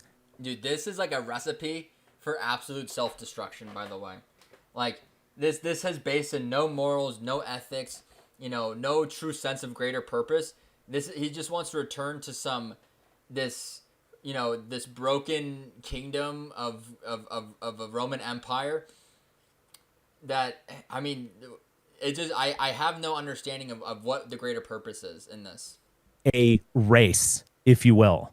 Okay. Now, it's tricky, and there's always blurred borders whenever you do something like this, but that is what I am referring to when I use the term Aryan. Okay. And if we want to use the word European or white just because it's easier to converse, we can. Although that's not the best. So gypsies and Roma would be included in that, right? No. Oh, they certainly don't speak an Indo-European language. And I already think I know. I mean, we'll just dive into it. Yeah, no spoilers, please. No spoilers. They are of Indo-European heritage, are they not? Oh. Yes, they are. What are you talking about? Well, just because they were in a land where I guess we can connect it with Sanskrit doesn't mean that they're Indo-European. So how does that? Okay, so now you've lost. There are African Americans who speak English, and that's the only language they know. But I wouldn't call them Aryan. Okay, so 1 second.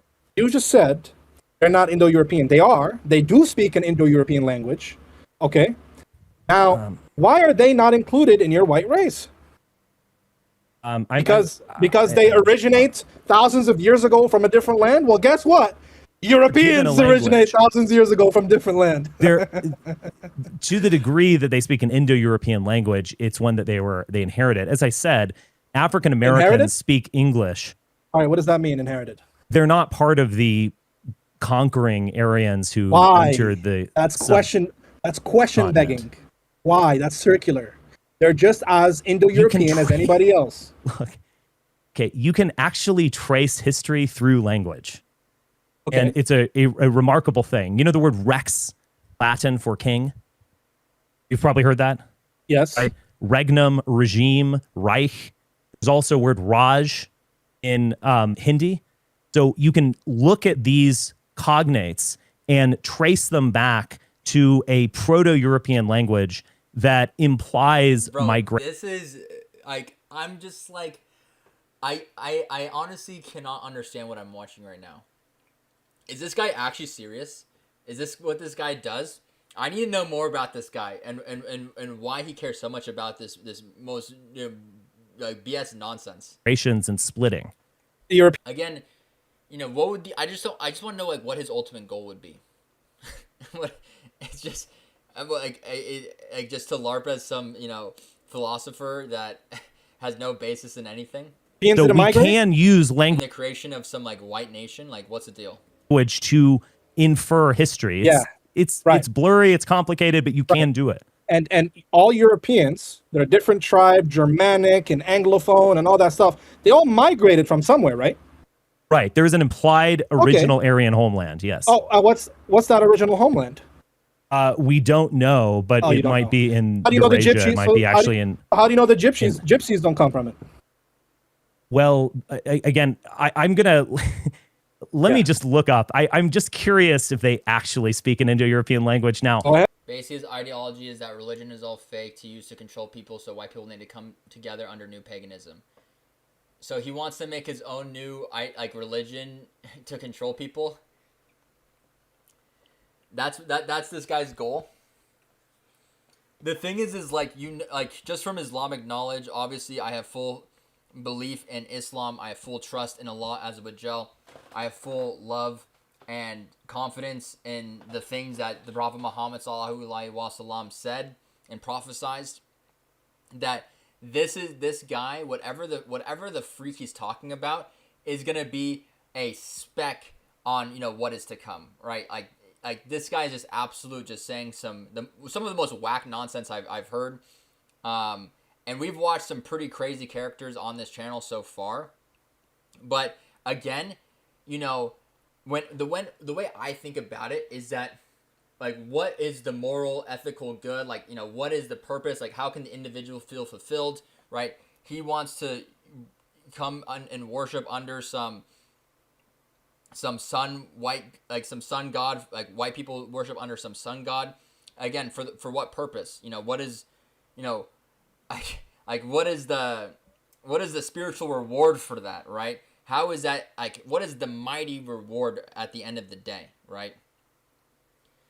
It's just, it seems like he's just, he wants to just be smart, he just wants to sound smart. Maybe he wants to hop on the train.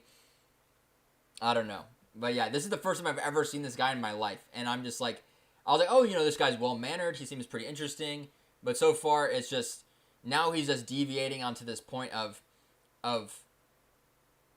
just returning to whack paganism. I don't know. I don't even know how to explain it even better than that. That doesn't negate my point, but yeah, I mean, Orthodox Muslim is having a field day. What I'm saying is that when you find cognates in words where there are words that are clearly related and they would not have been, it's too close to be random. You can trace different migrations from a spot. So there, in all likelihood, was a sort of Proto-Europe, Indo-European, an Indo-European homeland somewhere on the Eurasian continent.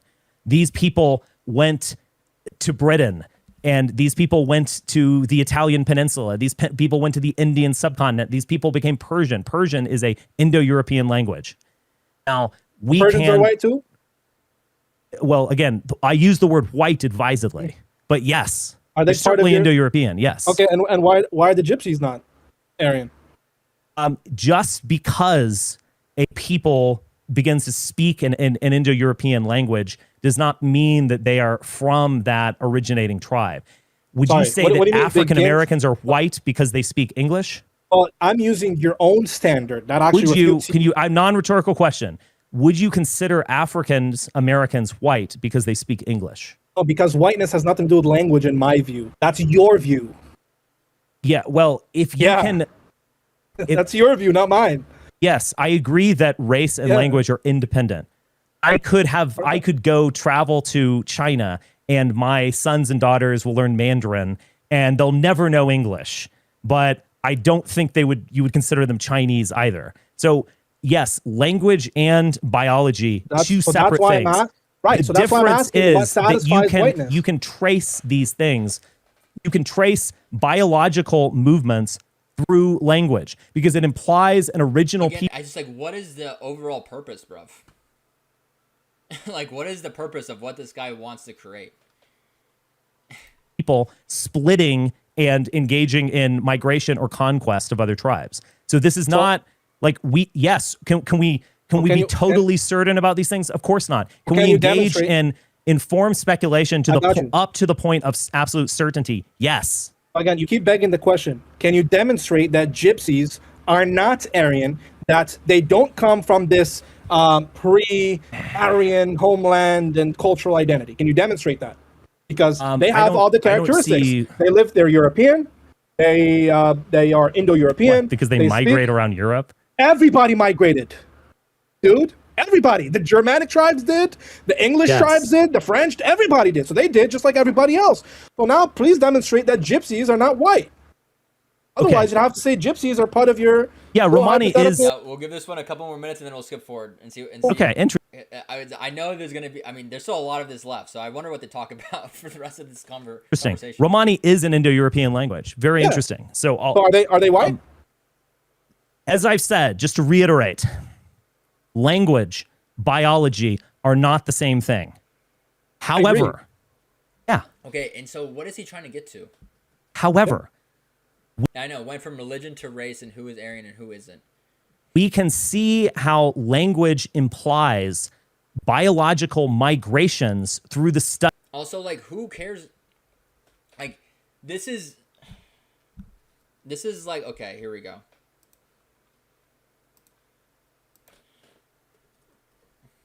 Verse in the Quran talking about forefathers and doing what our forefathers did. And it says to them, follow what Allah has revealed, and say, rather, we would rather follow which our forefathers are following, even though their forefathers understood nothing, nor were they guided. When I hear this guy's talk, and I know I'm retrofitting the Quran, and I shouldn't retrofit the Quran, and there's probably better tafsir for this, but this is what I'm just when this guy's opening his mouth and talking about returning to some pagan religion that has no basis in greater spiritual intelligence. Rather, it's just returning to making yourself feel more cozy around people that share the same skin color as yourself. This is actually what's going on in my mind. And what is said to them, follow what Allah has revealed. They say, rather we follow that which we found our forefathers following, even though their forefathers understood nothing, nor were they guided. I mean, I don't know. This is just what I'm literally like. I'm like, what is this guy spewing, man? Study of cognition. Like, I don't understand why he why he would want to go back to some pagan religion. Like, that's what I'm super curious about. What does he think that society can gain from going into this like white pagan religion? Like, how could that make society better? How could that be better for individual people? Why? Nates. So because he thinks religion is wrong. Okay, but then why would then be going back to an older religion be better? The fact, I guess, a different religion would be better. That a people like the Roma or like who speak a Indo-European. Grifter maxing. Did Sneako find this person? I guess this guy's famous on Twitter or whatever. I've never heard of this guy. Hold on, Richard Spencer. Does he have a YouTube channel? I'm assuming he does. Yeah. We'll continue going. I already know what you guys are kind of referring to. I did see this clip about Richard Spencer. Let's see. Is this him right here? He has a clips channel.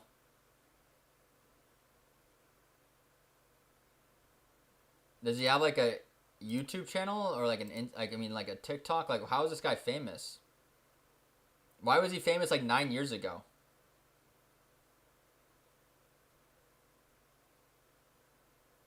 Yeah, why was this guy famous like 8 years ago? I'm super confused. He has some clips channel. Maybe he's famous on Twitter. I don't know. Language. Romani is Indo-European. You're correct. Or African Americans speak English. We simply have to make a decision. Well, what's also superior race? It's so dumb you didn't choose your race to be proud of it. And also, what's interesting is that he was clowning Zionism, saying that Zionism is essentially just like some softer way to express Jewish supremacy, and now he's trying to push white supremacy. And so this guy was like saying like, oh, Judaism is bad. It's created these three religions, and it's actually Zionism is just this fugazi word essentially for Jewish supremacy. He didn't say these words. I'm putting words into his mouth, but this is I'm just trying to explain it like I'm just paraphrasing here, right, from the earlier conversation. But now he's trying to push a white supremacy race. Like what? That's like the most backwards not willing to look at yourself in the mirror, philosophy that he's trying to incorporate or trying to instill in society. He's clowning one, but he wants to incorporate. He wants to make it happen in another. Volume up. I feel like I'm literally screaming. I don't know what to tell you, man. Let me see. Is it really low? Is it really low? Let me see. Just give me a second. What about now? Is it really low? I feel like I'm literally screaming on this thing.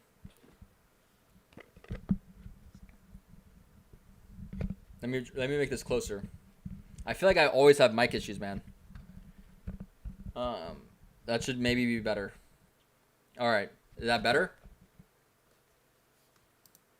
Distinction that they are not members of the original Indo-European or Aryan people who brought these languages to other lands. That's not better. Walaikum salam. No. Dude, it's good. Oh, okay, it is good. I'm like, dude, I'm literally screaming. I feel bad for my neighbors, man. I say some crazy stuff. Well, demonstrate it. Why are they not white? I just did.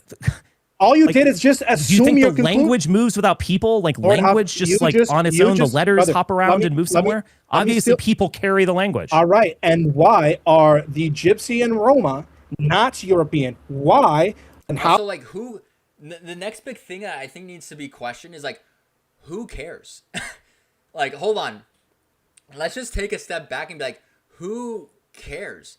Like, what the beginning language of some, mystical, like foreign, centuries ago, whatever tribes of white people, that language is the determining factor. Who the freak cares?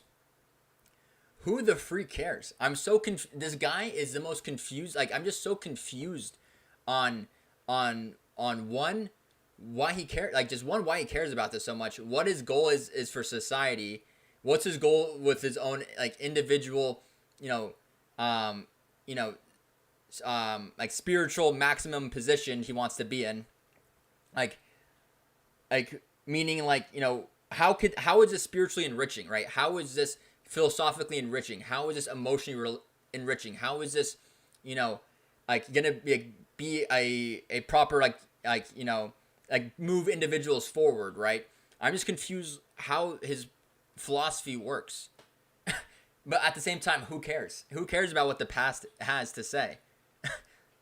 And why does going to a pagan white, sun god type of religion gonna make things better today? It makes literally no sense. If you want to call the Gypsy and Roma Indo-European because they speak Romani, you can. Okay, but yeah, I'm kind of tired about talking about gypsies, to be honest. Demonstrate how they don't fall within what satisfies whiteness. Now he's saying something else. In the beginning, brother, Oh, don't yeah. gaslight me. Okay, don't gaslight me, please, brother, because we can watch the clip again. When I ask you what satisfies whiteness or what an area. Okay, yep, it's fine. We can hopefully move forward. Breeding Lord pool, have mercy. and Brother. we can trace the outlines of the breeding pool. Language is very helpful. Language is not perfect, as I've said multiple times now. Like Dude, an African American can speak English. I didn't ask that does you what not make race- him Indo-European. You're not listening. I didn't ask you what race is. I asked you what satisfies whiteness. I didn't ask what Well, race is. I'm trying to define things objectively, and Okay, in terms what of satisfying satisfies whiteness, whiteness? that's another question. No, that's what I asked. What satisfies whiteness? That's what I've been asking. It's Lou has been asking for like the last 10 minutes. I'm trying to define these things objectively. Like what is whiteness? It's a kind of a blurrier question. Lord have mercy, brother. You believe Listen, that the races are actually given to us in the Bible, and they are the sons of Noah. now he believes in the Bible. Japheth? Now he believes. What? Now he's now he's using Bible as evidence. Hold on. Lord have mercy, brother. You believe Listen, that the races are actually given to us in the Bible, and they are the sons of Noah. now he believes in the Bible. Japheth? Now he believes in the Bible. Yo, come on, brother. I What are don't we have to doing? believe that Yahweh is the creator of the universe. But he To- has to believe that Noah is the one that created races. Read the Bible Oh, my God. and see what it is saying. What is the Okay. Bible telling us about the three sons of Noah? Okay, good. Japheth, Shem, and Ham. Good. So to be Ham white, is going to be the ancestors of Africans, Ethiopians, etc. Japheth is the ancestor of the Aryans, the Europeans, if you will, etc. Yeah. Shem gives us the word Semite, ultimately. Shem is going to be that strand. Now wa- The now Asians watch- don't get represented. I watch guess. watch this, ladies and gentlemen, because you just dug a deep hole for yourself, Mr. Richard Spencer. In order for you to demonstrate what whiteness is, you had to resort to a biblical character in the time of Noah and say that to satisfy whiteness, you must be a descendant of such person. Now, according to, don't cut me off.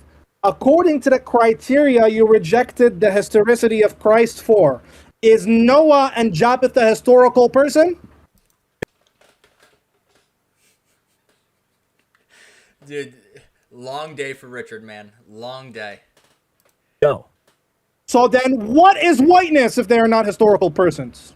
Okay, first off, when you say satisfy the criteria of whiteness, I really don't understand what you're asking. I am trying to objectively describe what a race is, and I I'm tried not to do asking that. what a race is. I'm asking what are the conditions that must exist such that somebody would be white? They are part of this subspecies of humankind. Dude, that's Racially begging the speaking. question. They're white because they're part of whiteness. What is whiteness? It's a breeding pool. I mean, what satisfies being a moose? It's a species. That's a good question. Well, it satisfies being a dog or an ant or a moose or Right. certain characteristics. What is a that woman? must I guess exi- we're asking. let I mean, me- I I'm- agree I'm that there's a answering. little bit of a tautology there, but I'm answering. I really don't we're talking about a category, so I don't. Okay, yeah. I don't want to know about no moose theory. And white are different categories. The problem is, Well, no, you those are different. Okay, come on. yeah. I do think that there is a sort of call to blood. It's sort of like asking, why do you prefer your own children? Why are you lavishing your own children with gifts? You never give a penny to the neighbor's children. Well, yeah, is the answer to that. We are humans. We are inherently tribal and inherently based on blood and family, etc. And that is just a part of who we are. So I like Aryans. Oh, okay. This seems super whack. We got to go back. That if they want to. Oh, they could.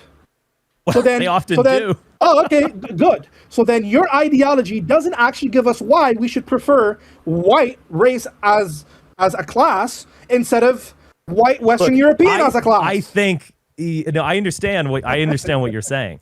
Yeah.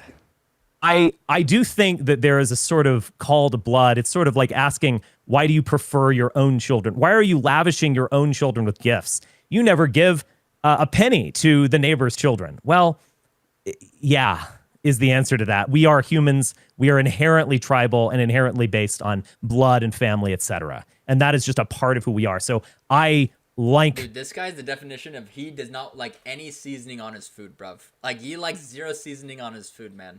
Aryans.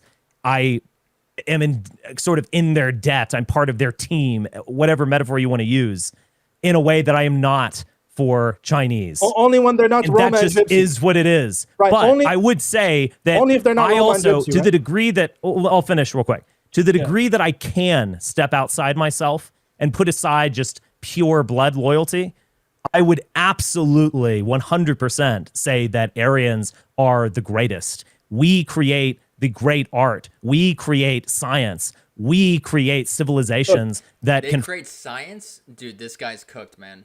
flourish. Let's stay on that. Period. Let's stay on that, okay? Yeah. Now, you didn't actually give me an answer to my critique. I mean, dude, no, dude. Nick Fuentes is way better than this guy. Nick Fuentes is so much better than this guy. That's honestly like, and I know Nick Fuentes has been like saying some horrible things about Islam and about Brother Sneako here. So like, I'm not even defending Nick Fuentes, but that is disrespect to Nick Fuentes, bro. Nick Fuentes is way better than this guy. But I want to point out another issue. But at the same time, like, Nick Fuentes has really gone down like the rabbit hole, like gone down like, he's just, the anti-Islam train, like pro Andrew Tate train, but like, like loves Andrew Tate even though he's a Muslim, they just want to hate on Islam as a whole. So yeah, I absolutely agree. Remember, my critique was, you believe it is virtuous that this class This is Timu Nick Fuentes, but dude, this guy of this guy is just like, what is going on? European or Aryan people must stay together as one unified, cohesive group. They must have an ethno-state, right? They must cohabitate and live. Yeah, I bet you, I don't even know what Orthodox Muslims are going to say, but he's literally going to make the comparison to Jewish supremacy. That's my guess. And survive and marry each other and keep their lineage going. Okay, you could hold that. My view against that is, why is that more virtuous than a European doing that with his specific tribe? We are Germanic. We are cohesive. We deserve a Germanic ethno-state. Why is your idea more virtuous than this idea? I get it. How is this more virtuous than Zionism or Jewish supremacy? That's what I would have said if I was Orthodox Muslim in that position there. I think it's in a way largely historical. I mean, I think people have been more ethnocentric in the way that you're referring to. They've been more tribal in the past. With the onset of communications and transportation. Like, how can he be critical of Jewish supremacy and Zionism when he's preaching literally the exact same thing, but just with a different group of white people? We are part of a bigger block in the way that we weren't. We sort of were 100 years ago, but in the way that we weren't certainly 250 years ago. I think there are also deep problems with ethno-nationalism, as you're putting it. We had world wars that were at the very least sparked by some sort of ethno-nationalism. And those have been two of the most catastrophic things ever. I don't, what do you mean? Sorry. In terms of more virtuous, look, what is virtue? Ethno-nationalism? Just wait one second. Ethno-national, Yeah. What do you mean? What do you mean by that? An ethnicity. So I'm referring to an ethnicity as a kind of sub race. So you're not just European, ethnicity. You're German, but you're not. No, I said Germanic. Maybe not even my God. German, because Germany is a collection of tribes. You're Prussian or something. I said Germanic. Not German. Well, that's already pretty broad, to be honest. No. Oh, and white is it? White is broad. I don't doubt that. But I'm just saying, Good. So Germanic is already quite broad. Good. So broadness is not an issue. Right. Why can't somebody prefer the existence and persistence? They can. And the superior. Okay, so your view is not more virtuous than this view, right? They absolutely can, but I also Is your view think more that virtuous? a smaller nation state is going to be gobbled up, if not crushed by larger blocks. Vis-a-vis a billion and a half Chinese, Germany doesn't stand a chance. Brother, is it more With virtuous? the European Union, Germany does stand a chance. So I have a political preference for large blocks. Okay, so I asked you, is it more virtuous? Was the question? What do you mean by virtue? Because is it better? Yeah, someone just said this topic is kind of buns. Is there more benefit? That virtue. Okay. Yeah, someone's like, Liviano is ending this LARP's career. So true. What is the word virtue? Yeah, there's a reason why this guy hasn't done anything in 8 years, to be honest. What is the origin of the word virtue? Oh my God! You're gonna manliness. So now we're gonna do what's his name? We're more manly. We can kick more. More manly. Okay. Yeah. Let's see it. Now we're playing semantics. Well, Power plants. What does virtue mean? I don't want to engage in semantics. What is virtue? Semantics, but well, hold on. Why I mention that is that many people will use virtue. They'll use the word virtue to refer to female chastity. Maintain your virtue, honey.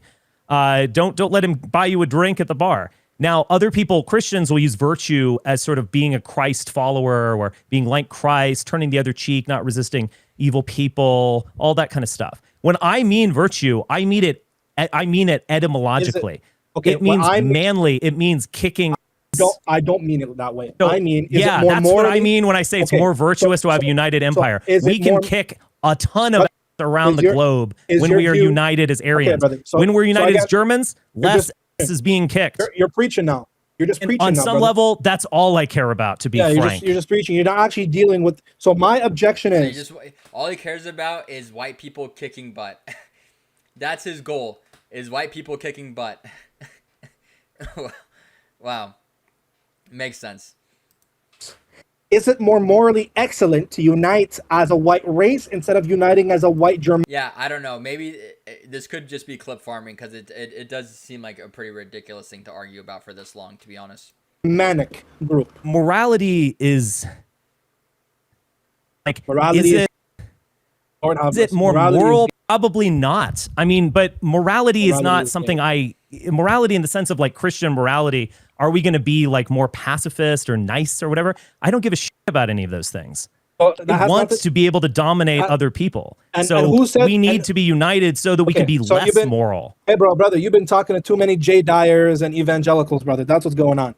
There's nothing. I don't talk to them that much. There's nothing in the word moral or moral excellence that implies pacifism. Do you think Jesus was morally excellent? Let me finish, brother. Let me finish. There's nothing about being morally excellent that implies this Christian idea of being subservient and being a fruit cup and loving your neighbor, not loving your neighbor, sorry, not hating your enemy and giving the other cheek. There's nothing that implies that, okay? All that is fruit cup. You're speaking my language, brother. Islam sounds pretty cool. So you should become a Muslim.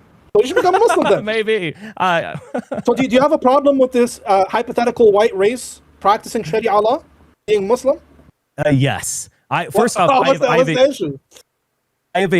grant that there are more manly virtues. It's a tautology in itself, redundancy. There are more manly virtues to Islam vis-a-vis Christianity taken as a philosophy. Now, have Christians engaged in colonialism, genocide, conquest? Of course they have. And in many... This guy just literally has wet dreams about genocide. That's just what this guy's talking about. So he is against Jewish supremacy, but he's for his own little pagan white supremacy. It just doesn't make any sense. Many times, not always, they've justified their desire for conquest through Christianity. And it's a great irony of history. But taken as philosophies, is Islam more badass than Christianity? Obviously it is. Okay. So but I don't want Aryans to adopt Abrahamism any longer. Why? Well, because you're ultimately going to be subservient to Jewish ideas, Jewish scribes. That's a misunderstanding of Islam. Okay. I just told you there is nothing Jewish about Islam. Islam is the furthest from rabbinic Judaism. That the correlations only exist because there is a remnants of divine revelation. Not everything Jews believe in is wrong. Some things they believe in is true. Sure. And because it's true, we also believe it, because we believe in what is true. But Islam, do you agree, for example, that Islam has produced the most successful dominant empire known to mankind?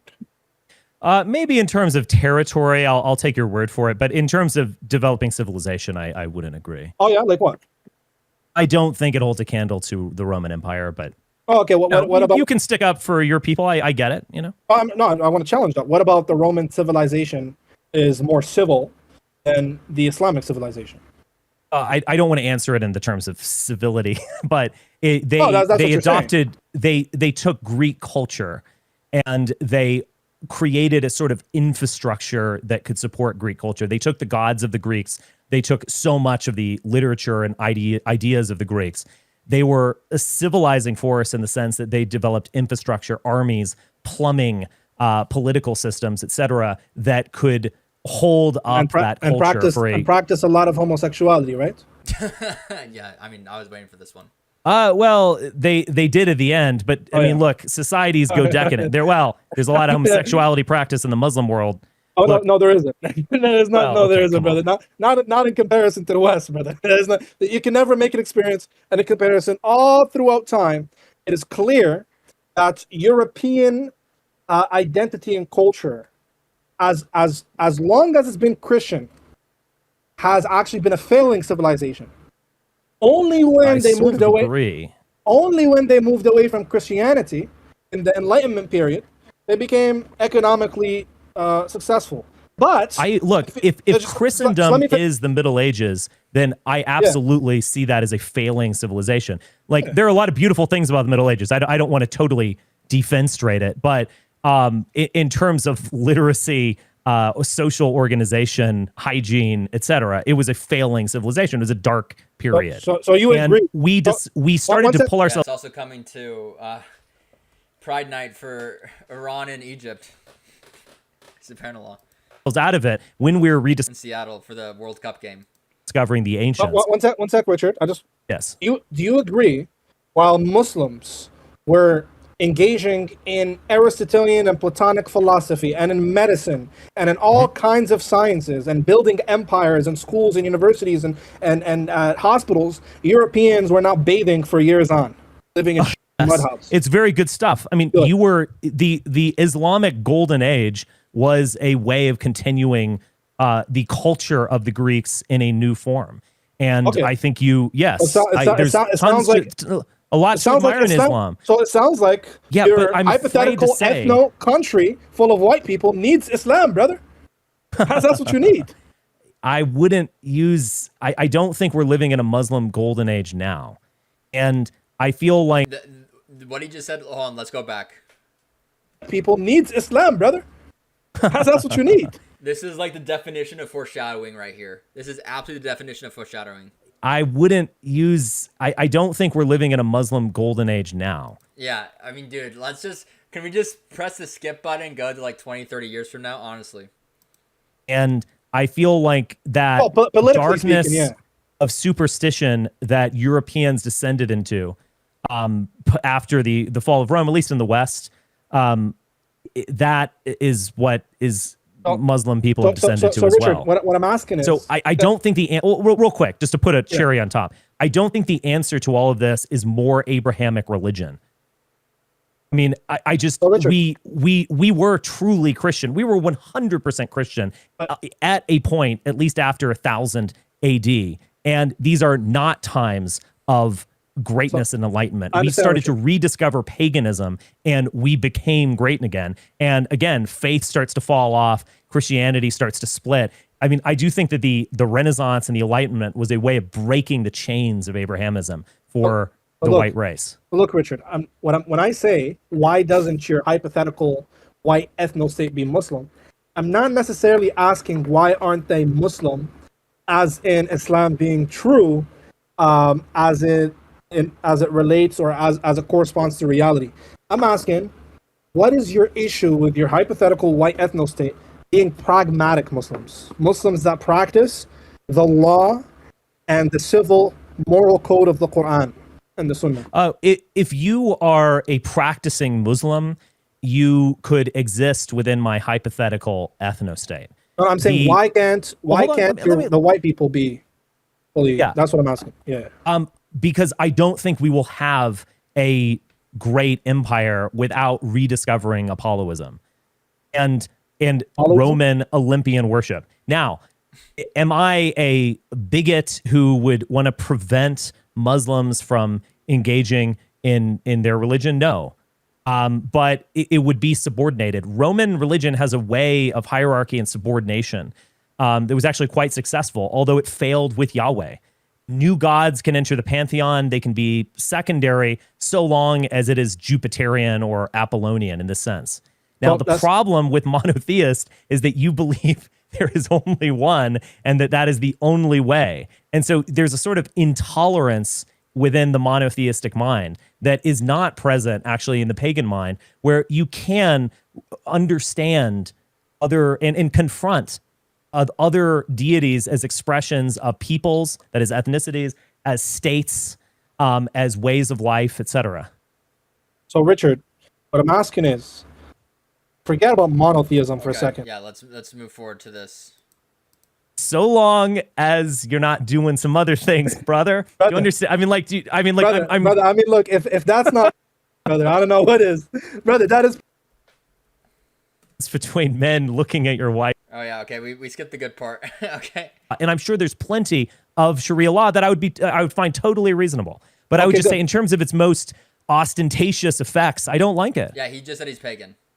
Okay, so you don't like it when your wife covers up. You like when men look at her? Yes.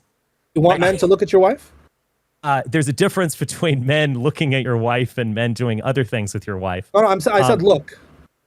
I want to go back to an ancient world where we're just wearing togas and sandals, and you're just seeing cleavage and long legs. So I just want to confirm. I do want to live like that. Yeah, I'm a more sensual person. So you want me to look at your wife's cleavage? You can look at my wife's cleavage, so long as you're not doing some other things, brother. You understand? I mean, like, brother, I mean, look, if that's not, brother, I don't know what is, brother. That is pure. It's not. That is the opposite of the view you want us to hold. Yeah, he was talking about virtue is about being manly, and then he's like, yeah, I want people to look at my wife. To that, you're a strong man and survival of the fittest. Bro, that's like, that's absolutely just like, the first, like, mate, like, dude, in his perfect worldview, bro, like he's not even like the top of his manly food chain, bro. Yeah, this guy is like the complete bottom of his manly food chain, bro. His worldview is just being the bottom. That's what he was talking about. He was like, oh yeah, my goal is for white people to kick bottom, to kick, like, and then he just yeah, dude, this guy's just lost, man. So yeah, we're strong men. We're self-confident. We're not terrified of other people cucking really, us unless we have to dress them up. Be honest, Richard. I thought that you're a strong warrior, but it turns out that you're just a liberal, brother. Dude, facts. He's literally just a liberal. You're a liberal. You think You think your wife should walk around? Did the Romans with her tits put out? Women in burqas? They were wrong. They were. Okay, that's fair enough. We simply disagree, but my that's position. the problem, brother. I want to live in a sensual society where we're surrounded by hot people. And you want me to think you want me to think your daughters are hot, for example? You can think my daughters are hot, like long as you're not doing other things. And I don't want to even mention this because it grosses me out. Yeah. Oh boy. So what about that? I think it's beautiful. I think it's beautiful when look, there's a difference between being a vulgar and going around showing off. Losing their mind. Who cares? Dude, they're losing their mind. Off your ass or whatever. There is a distinction between that and a beautiful young girl who is conservative, but sure, a little sensual. And she looks pretty and wonderful. So there is a distinction. There's a hard line, and you know where it is. There's a difference between a and a young lady who is confident and beautiful. And confident with her selling her out? I just said that. There is, and look, it is. I mean, bro, this is literally, this is the snowball effect of the Epstein files, right? Like, what he's saying is that, like, just one quick step away from the Epstein files. Line that you know it when you see it. Should she There's a difference between like erotic art and pornography, right? You know it when you see it, right? No, I think there's no difference. So that's crazy. No, it's not. It's not crazy. You're just looking at less extra skin, brother. That's it's the intention. This is what I'm. It's the intent. No, hold on. It's the intention in the filmmaker. It's not just the intention. It is an intention that you can discern. Richard, there's a filmmaker. I'm going to finish real quick. So I don't want to interrupt. Look, there's a filmmaker that can show a beautiful woman running through a field or jumping into the ocean, and it's sensual and it's wonderful. The intention of a pornographer is to most likely degrade sexuality, or at the very least depict it in a graphic, vulgar form. There just is a difference between being fun and being there's a total difference, and you know it when you see it.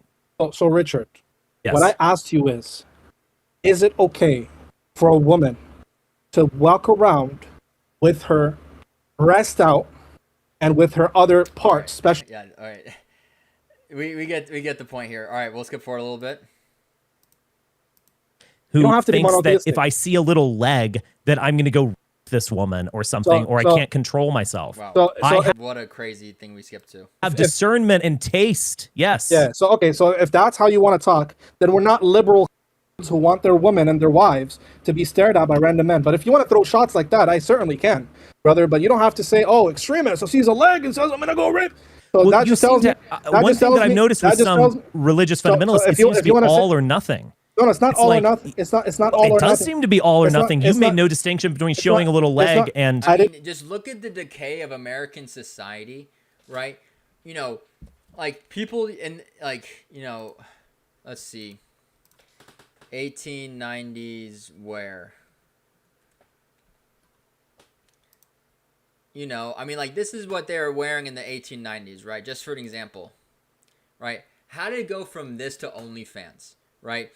Like, like if he was preaching some like 1890s, like, you know, having some like actual class and demeanor and you know, some higher level of again just of just demeanor in society, then it's like, okay, I understand what he's talking about, but he just wants like a complete like no law, like free will, you know, like I'm just, it's honestly really sad that like this guy's talking about a manly, like just society where there's gonna be this like higher level of intelligence, when it's like you're gonna have such a degraded people. Like nothing, there will be no standards with what he's trying to argue here, right? If he was arguing like, oh, you know, we need to go back to a more proper time, a classier time, you know, and this is when white people really excelled. Okay, you know what? Fair enough. You know, that's just what he wants. You know, there's people with actual respect and decency in the way they dress. But dude, he just wants some like free willy, let it all hang out. You know, this is supposedly like how people are going to reach a higher level of, you know, self-determination, when it's like, no, dog, like you just want some you know, classless, low spiritual, you know, low innovative society, right? being fully commanded. I said there's no distinction. It's just self-destructive, right? He just wants, like, ultimately he's talking about a period of time where, yeah, maybe there was a peak to it, but it's just it's going to be one of the greatest falls, and so was the Roman Empire, right? One of the greatest falls in history. Societally, not an intention. Yes, a woman can have the intention of being a straight whore and dress a certain way. Another can think, oh yeah, this is a oddest for woman me. can be a whore and wear a burqa. That's what. Oh, yeah, of course. But we're not talking about that. We're not talking about intention. We're talking about the societal effect. Because you're trying to produce this great empire society. White people dominate. We're manly. I think the and societal survival. effects of putting Richard, women let me finish, brother. in full burqas is terrible. Just let me finish. I know you think Yeah, I mean, this guy just you know, just shooting out emotional arguments all day. it's terrible because you're a brother. That's it. Well, you want other. It's terrible because you're a brother. That's it. Well, He's like trying not to lose it here. You want other women to be naked. You want your women to be naked. And don't cry now, because you implied that I'm an extremist who looks at a naked leg and says, you said that first, brother. So let's not play that game. Don't now, you get right? the impression when Oh, you can't handle a little leg that maybe you have no self-control whatsoever? No, that's not what I said. Like I'm not talking about. I can see a woman walk down the street in a bikini. I see it all the time, in fact, because it's summer out here. I don't Richard, go them. Sure, let's look at the stats. Who has more statistics, the West or the Middle East and Muslim countries? Well, who has more statistics? The West obviously does, but we have more statistics in general. Okay, good. No, but we don't know what's going on in the Middle East. We sure don't. So in this area, just look, Richard, because you tried to play it off. Now we're going to talk numbers. In the West, 95% of women report, this is in the UK, 95% of women report that they've been sexually harassed at least once in their life. Is that right, Richard? I imagine that is correct, but we need to talk about the definition. What is that? Someone slaps their butt? or something, whatever, or someone whatever. actually rapes them. I mean, Well, this is well, and you can include all of those things. If Well, you but- compare that, just Richard, let me finish, brother. Yeah, I mean, dude, this guy just actually has like no morals. I think that's just like what we're learning here. If you compare that, All right, I have like 5 minutes left until my brain actually turns into mush from this rot. Let me see if we can find something more interesting. are too vulgar for my taste in terms of the way many, not all, but many young people dress, in terms of what's Okay, I don't care how young people dress. state. You're going to have a state. You're going to have to dominate. You're going to have to kill people. You're going to have to be more and more evil. So Okay. Yeah. All right. Well, I'm not gonna lie. I'm cooked. I need to go do wudu and just figure this out, man. Lily Beach, one man. There's one proper thing for the kids and people. Yeah. It's gone, man. I don't know. I think just for like honestly, like for our hearts and for our minds and for our souls, we just got to put this one away. This is just like this is just going so downhill. We're like in a valley. Like this is just so down bad. So we're gonna end it here. Yeah, I'm just like, what is going on? I gave it a good chance. I think my title was correct. What was it? Like the most ridiculous debate of 2026. I had no idea what was going on before this started, and I think that's justified. I think this was probably the most ridiculous thing I've probably watched on this channel in 2026. But we're gonna end it here. Yeah, thank you guys all for joining. I'm gonna stream again on Wednesday. So it's gonna be a couple days until my next stream. But yeah, next stream will be Wednesday, inshallah. Thank you guys all for joining. Hopefully we can watch something better than this, man. I think this was good. Like it was kind of like in like the ecosystem, right? You know, it seemed like this was gonna be something interesting to watch. It was interesting, but man, was this actually cooked? It sucked for a lot. This was terrible. Okay, we're gonna end it here, guys. So thank you guys all for joining. Don't forget to like and subscribe. May Allah put blessings to everything you guys do. I'm gonna catch you guys on Wednesday, inshallah. I'll have like I'll tell you guys what time that'll be later, like in the beginning of next week. And I'm gonna make a post. I might want to do like an open forum type conversation rather than react to something, just to kind of switch it up. We'll see.